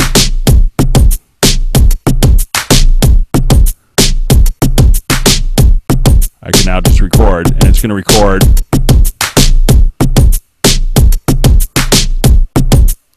the audio from the VST instrument in real time. So, or even if I didn't have a pattern playing and I had this in record, so let's say I come here and I just started hitting pads. So say I go back to my instrument layer,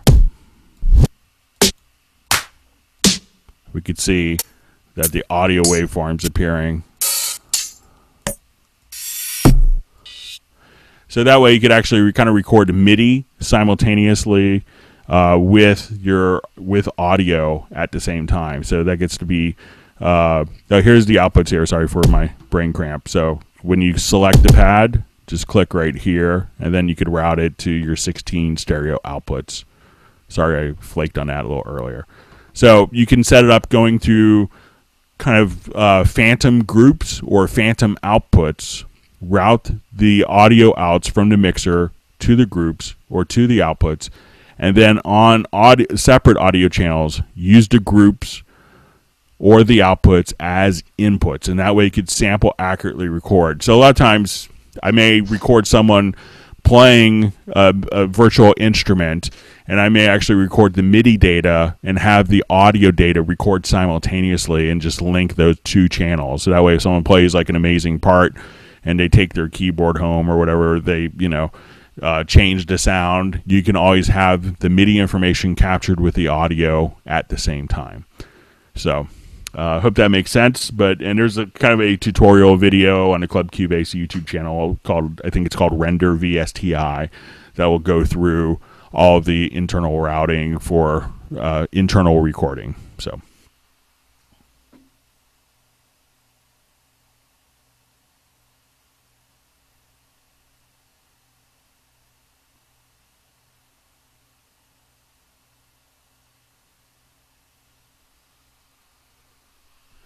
I'm seeing a question about slicing up. I'm just going to read through some of the questions here.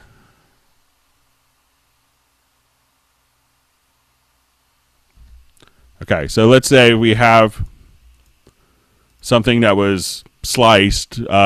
Question was asking about like taking an audio and slice it and then have it kind of fit the different tempo tracks. So I'm just going to kind of read through it.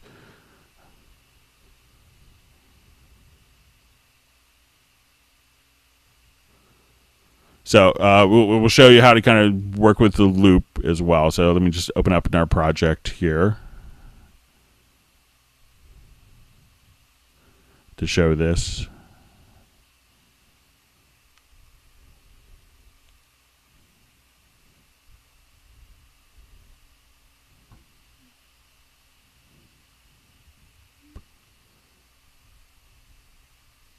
Okay, here it is.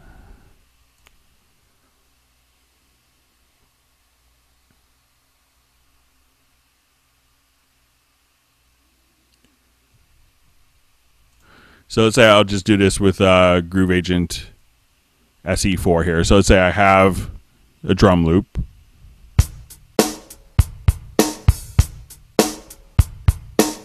And let's say I don't know what tempo that drum loop is.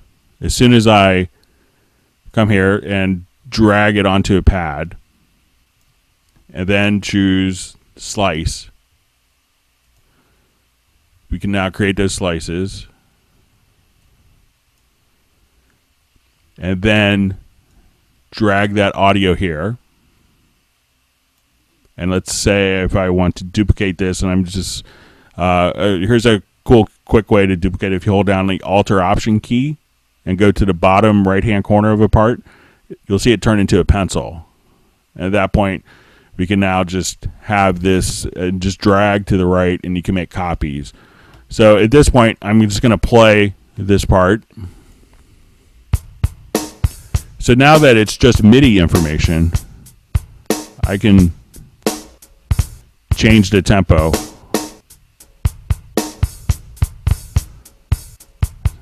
So I say let's make it 156. So I'll just put this in a loop. So whatever tempo I throw in here, or any audio, I want it to be, 122. I want it to be 96. So if you don't know what the audio is, you can slice it up, drag the individual MIDI slices into the project window, and it'll kind of be like almost like a tempo parasite, if you will. Whatever tempo, it'll just automatically follow that particular tempo.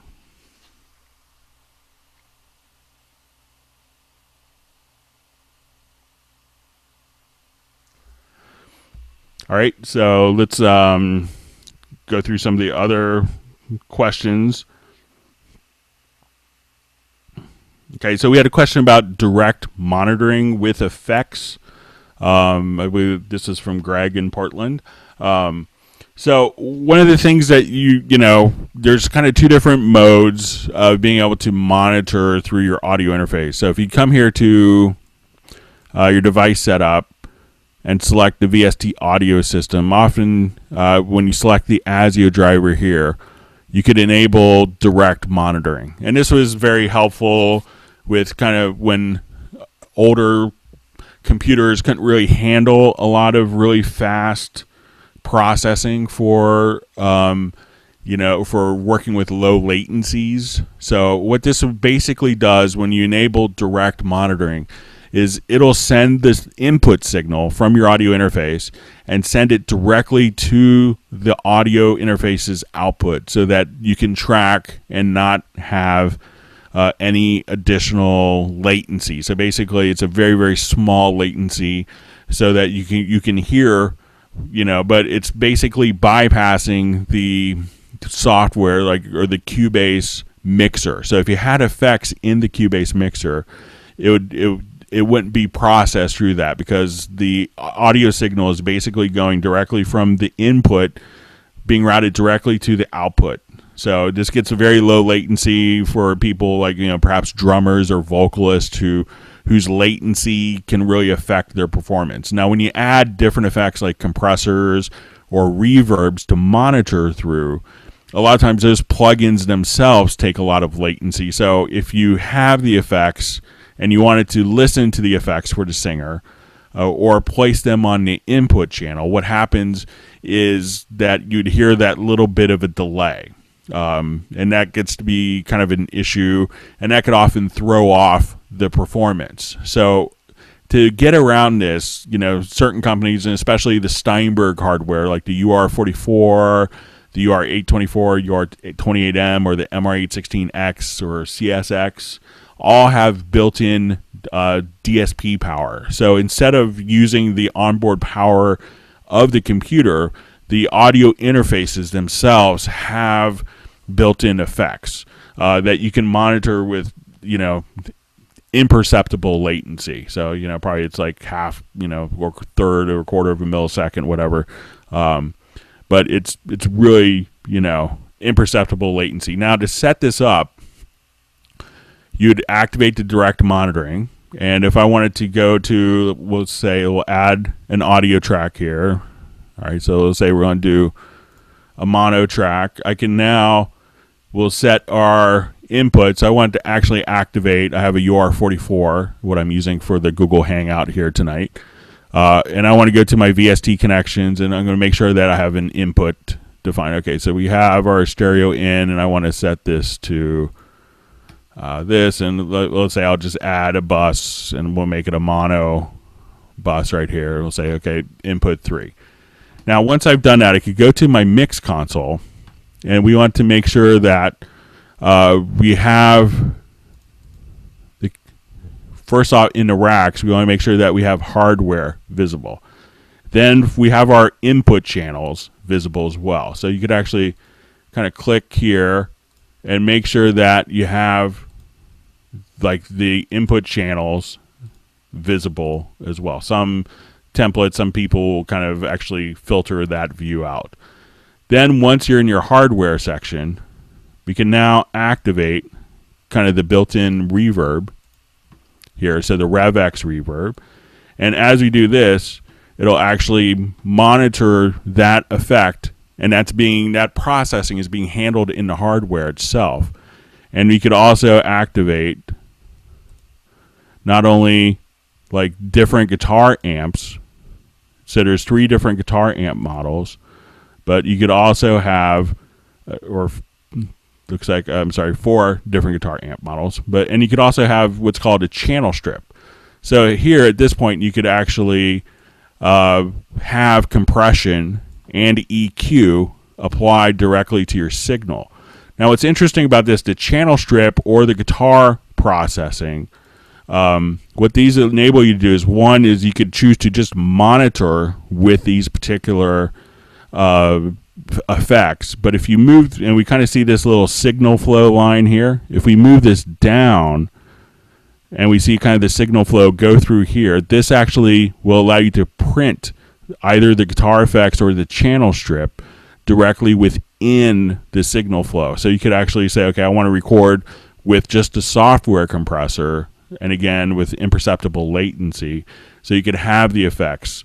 So I don't know of any other, there's some other tools that allow you to kind of do this type of DSP handling within the control panel, but I'm not aware of any that are kind of this integrated so that it's stored within the mixer. So you open up your Qbase project and all that is stored. So that's some of the advantages of, the DSP isn't available in the UR22, but just about the UR44 interface, the UR28M, UR824, and again, the MR816X, MR816CSX, all have this capability. So you can kind of have the direct monitoring latency that's very nice for the tracking musician, and still have the effects that you can monitor through, or even the dynamics in channel and guitar processing that you could at that point print through as well. So that way, with the Steinberg branded hardware, that's one of the unique aspects, is the onboard DSP and that integration. All right, we'll go through a couple more questions here. I'm going to read through some of the comments.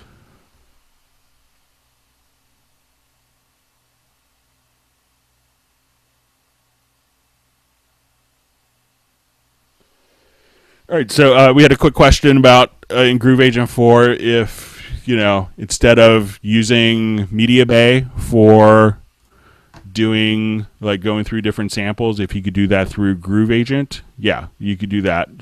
So we'll go back. to our Groove Agent project, and we'll show you that.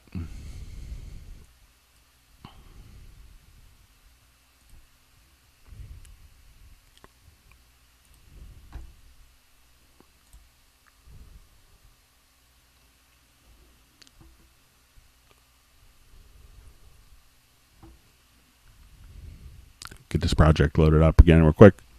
Let me circle back through some of your questions as we're loading this up.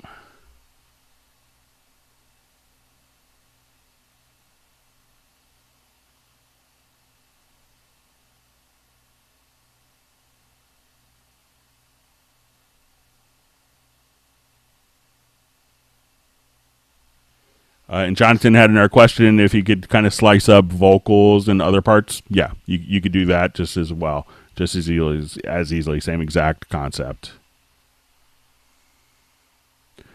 All right, so I'll jump back here to this particular agent. We'll open this up. So when you actually want to load samples, you could do it through Media Bay if you wanted to, but again, you could just load.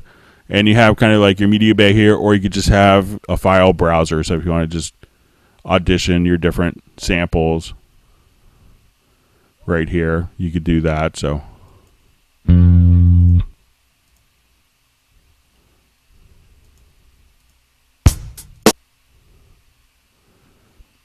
can see kind of.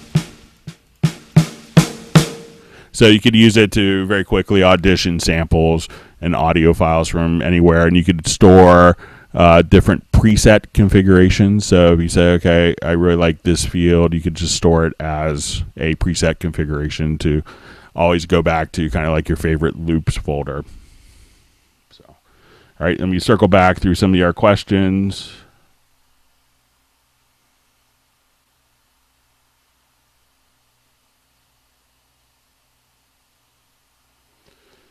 All right, I'm just going to circle back, see if I missed any questions during kind of discussions. Thanks, everyone, for hanging out.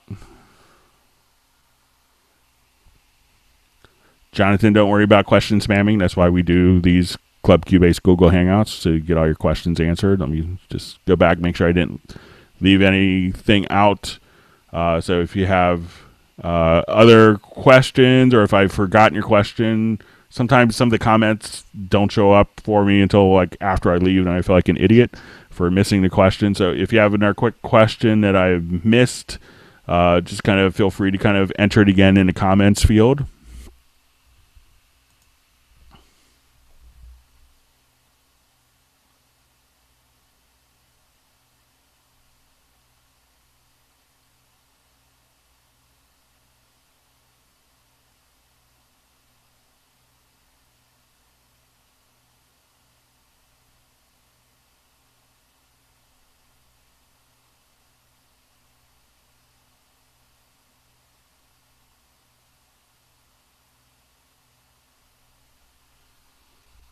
All right, seeing some comments about the Hallion 5. So maybe we could do kind of a special, maybe next month, we could do a special Hallion 5 in-depth Google Hangout, if that makes sense. So we don't just cover it in 3 minutes or 5 minutes, whatever. So but maybe we could do a special Hallion 5 Google Hangout.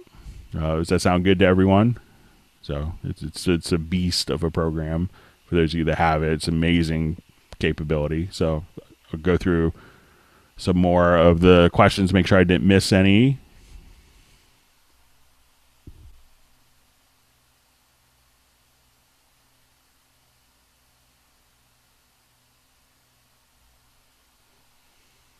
Albert, good to see you online here.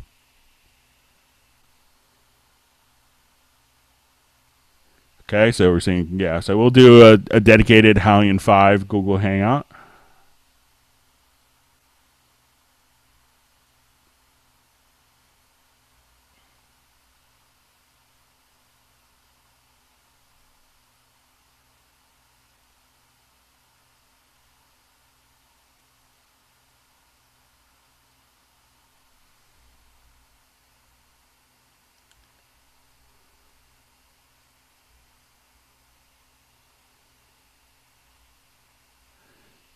All right, just kind of going through some of the comments, letting the buffer kind of catch up.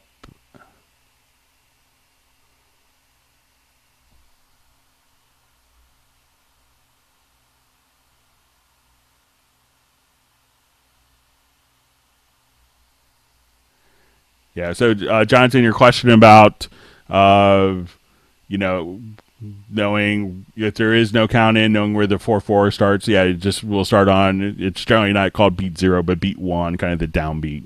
So once you kind of do that, then you should be all set.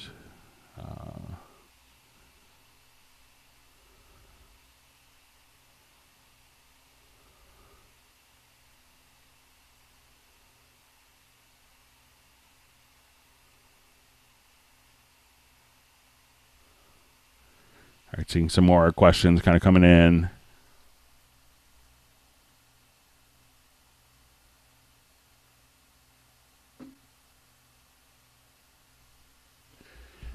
All right, so Johnson had a question about like once we kind of slice up the audio, how to navigate. I think you can use the arrow keys, but let me just make sure. Just make sure here. We'll just go back here, and I saw another question about setting up a mod wheel within Halion Sonic SE, so we'll cover that.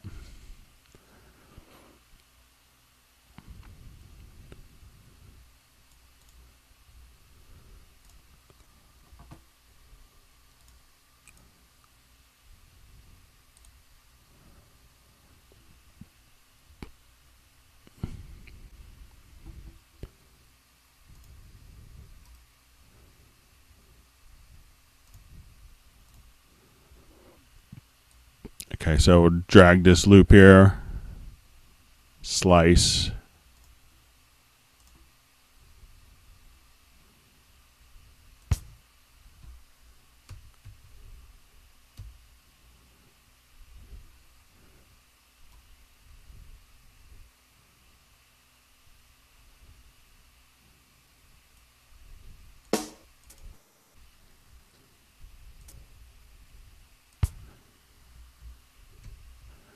Let me check just to see, because one of the cool things is within Groove Agent SE, you could actually customize the key commands. And let me just see if there's one set for slice.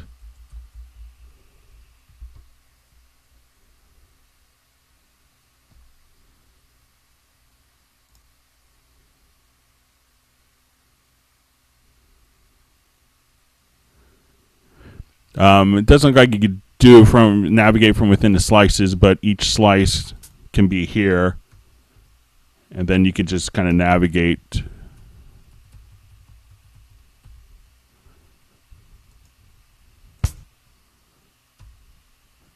directly there. So you can navigate slices there, but or just kind of click on it to here.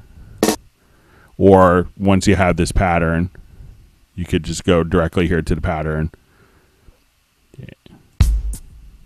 And then within the pattern itself, you could have, I'm in the wrong, let me just open up this. And within the pattern editor itself, you could audition each of the channel slices as well. So I saw a question about learning for the mod wheel inside of Halion Sonic SE. So let me just...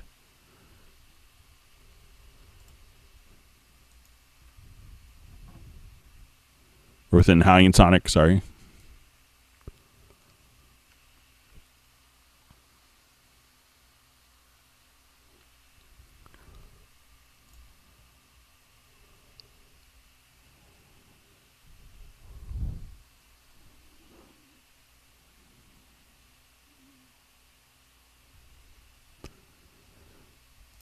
All right, so I'm going to load up one from the Model C here.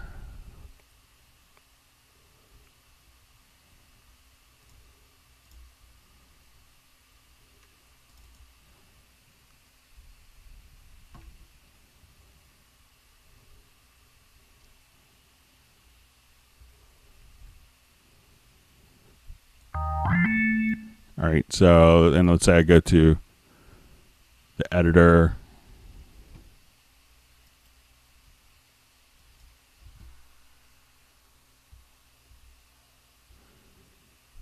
Okay, so I just kind of did a MIDI learn on that with not with my mod wheel.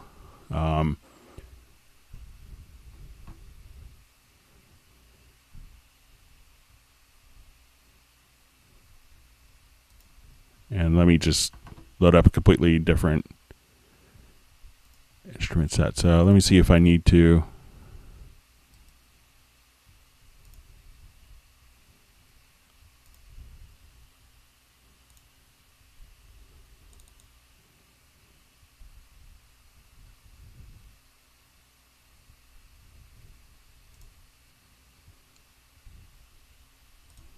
And we'll go back and load up our Model C.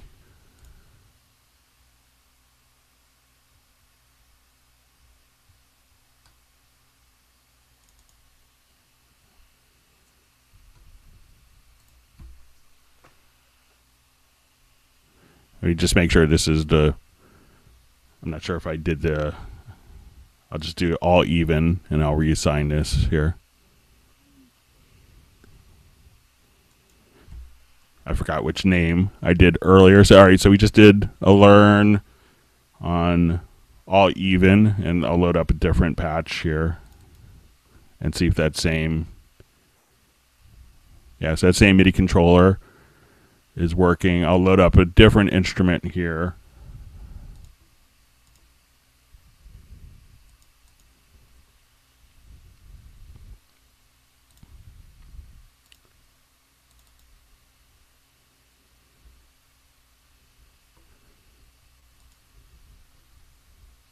And then we'll go back and load up our organ one more time and check this.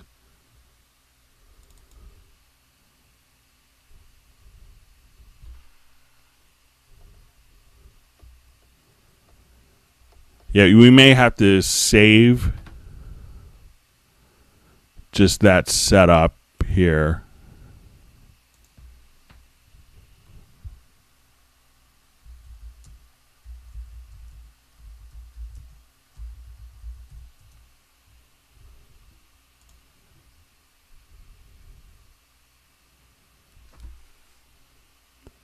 All right, so I'm going to do the learn one more time.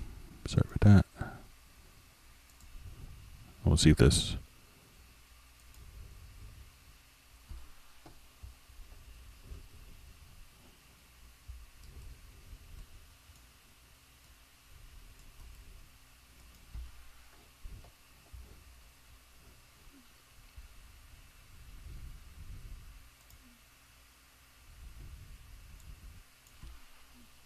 Let's see, I think I set it here. All right.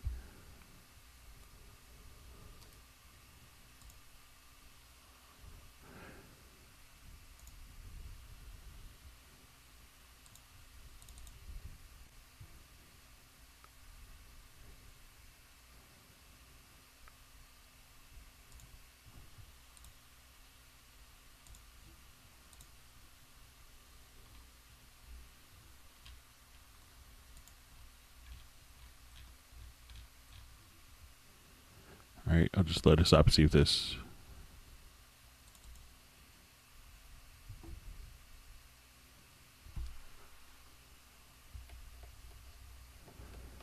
Yeah, it looks like I can't get that to work the same way either. I'll look into more if you wanted to send me an email. I might be able to kind of play with it some more. We'll see if there's some more questions. Let me read through some of the comments. We'll get wrapping up here pretty soon.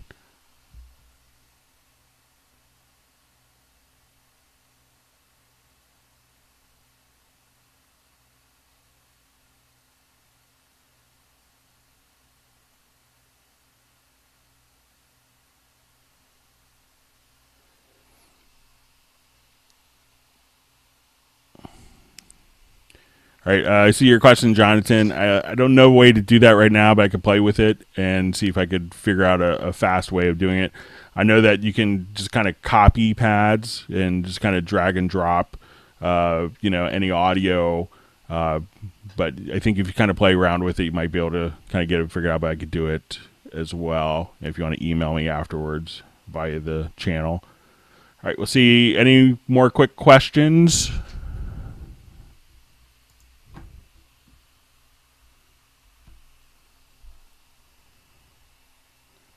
We'll get wrapping up here in a couple minutes. So I'd like to thank everyone for checking out the Google Hangout. If you have questions for next month's, we'll try to do a special Hallion 5 dedicated one. as well as our normal kind of general Q&A. Does that make sense for people? Because Halion 5 is kind of a very deep program, so we'd be more than happy to kind of go through that in detail. But should be wrapping up here in a minute or so, but I just want to see if there's any last minute quick questions.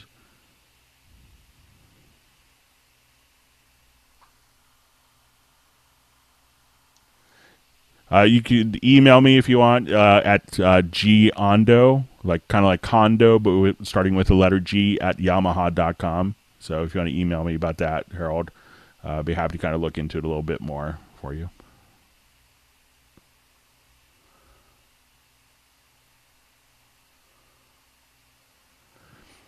You could, and once again, so just gondo at yamaha.com is my email address. So did everyone learn a couple things tonight? Pretty exciting about Groove Agent 4?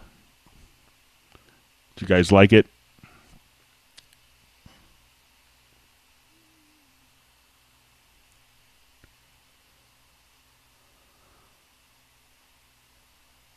Hi, Albert. Good to see you. Good to see you, Jimmy. And if you haven't checked out, Jimmy has a great Facebook group called Qbase Academy.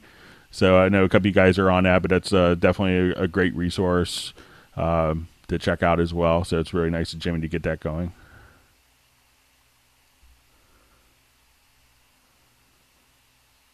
Okay, so if you could just think of like condo, but starting with the letter G, like my name is Greg Undo, but G-O N as in Nancy, D as in David, O at yamaha.com. So Giondo at yamaha.com. You could also just send a message to the Club Cubase. If you go to youtube.com/Club Cubase, you can send a message there as well, and that will get to me. So.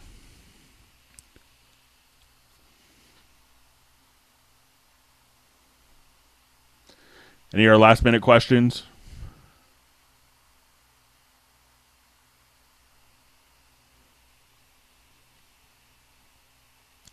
Now we'll get wrapped up here in about a minute. So we've gone about 2 hours, 15 minutes. Hope everyone learned a thing or two.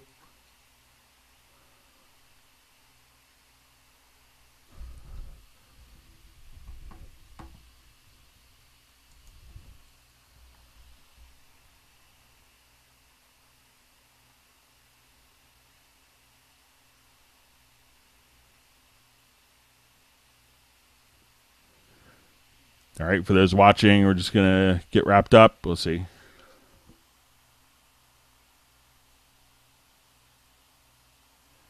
Yeah, you're close, Jonathan. It's just at Yamaha, like Yamaha piano, like Yamaha pianos, Yamaha drums, Yamaha anything musical. So, yep, that's it.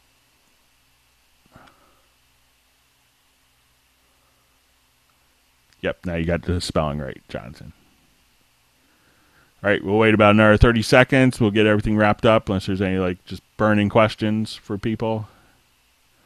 We'll do this again next month. Then we'll try to get a one of these, our typical user group, and we'll also try to get a dedicated Halion 5 one as well. So, and if there's any other topics that you guys want covered specifically, please feel free to send it to. You can leave comments here. You can send me an email so we can get through all the different questions and topics for you. So if you send them to me, sometimes I could spend a little time and get it prepared if necessary. But I'd like to thank everyone for hanging out tonight. If you find this useful, just or anything you want to see different or topics, just feel free to let us know. We do this so we could help you guys out. But thank you very much for hanging out with us and participating, and we'll see you next time. Goodbye.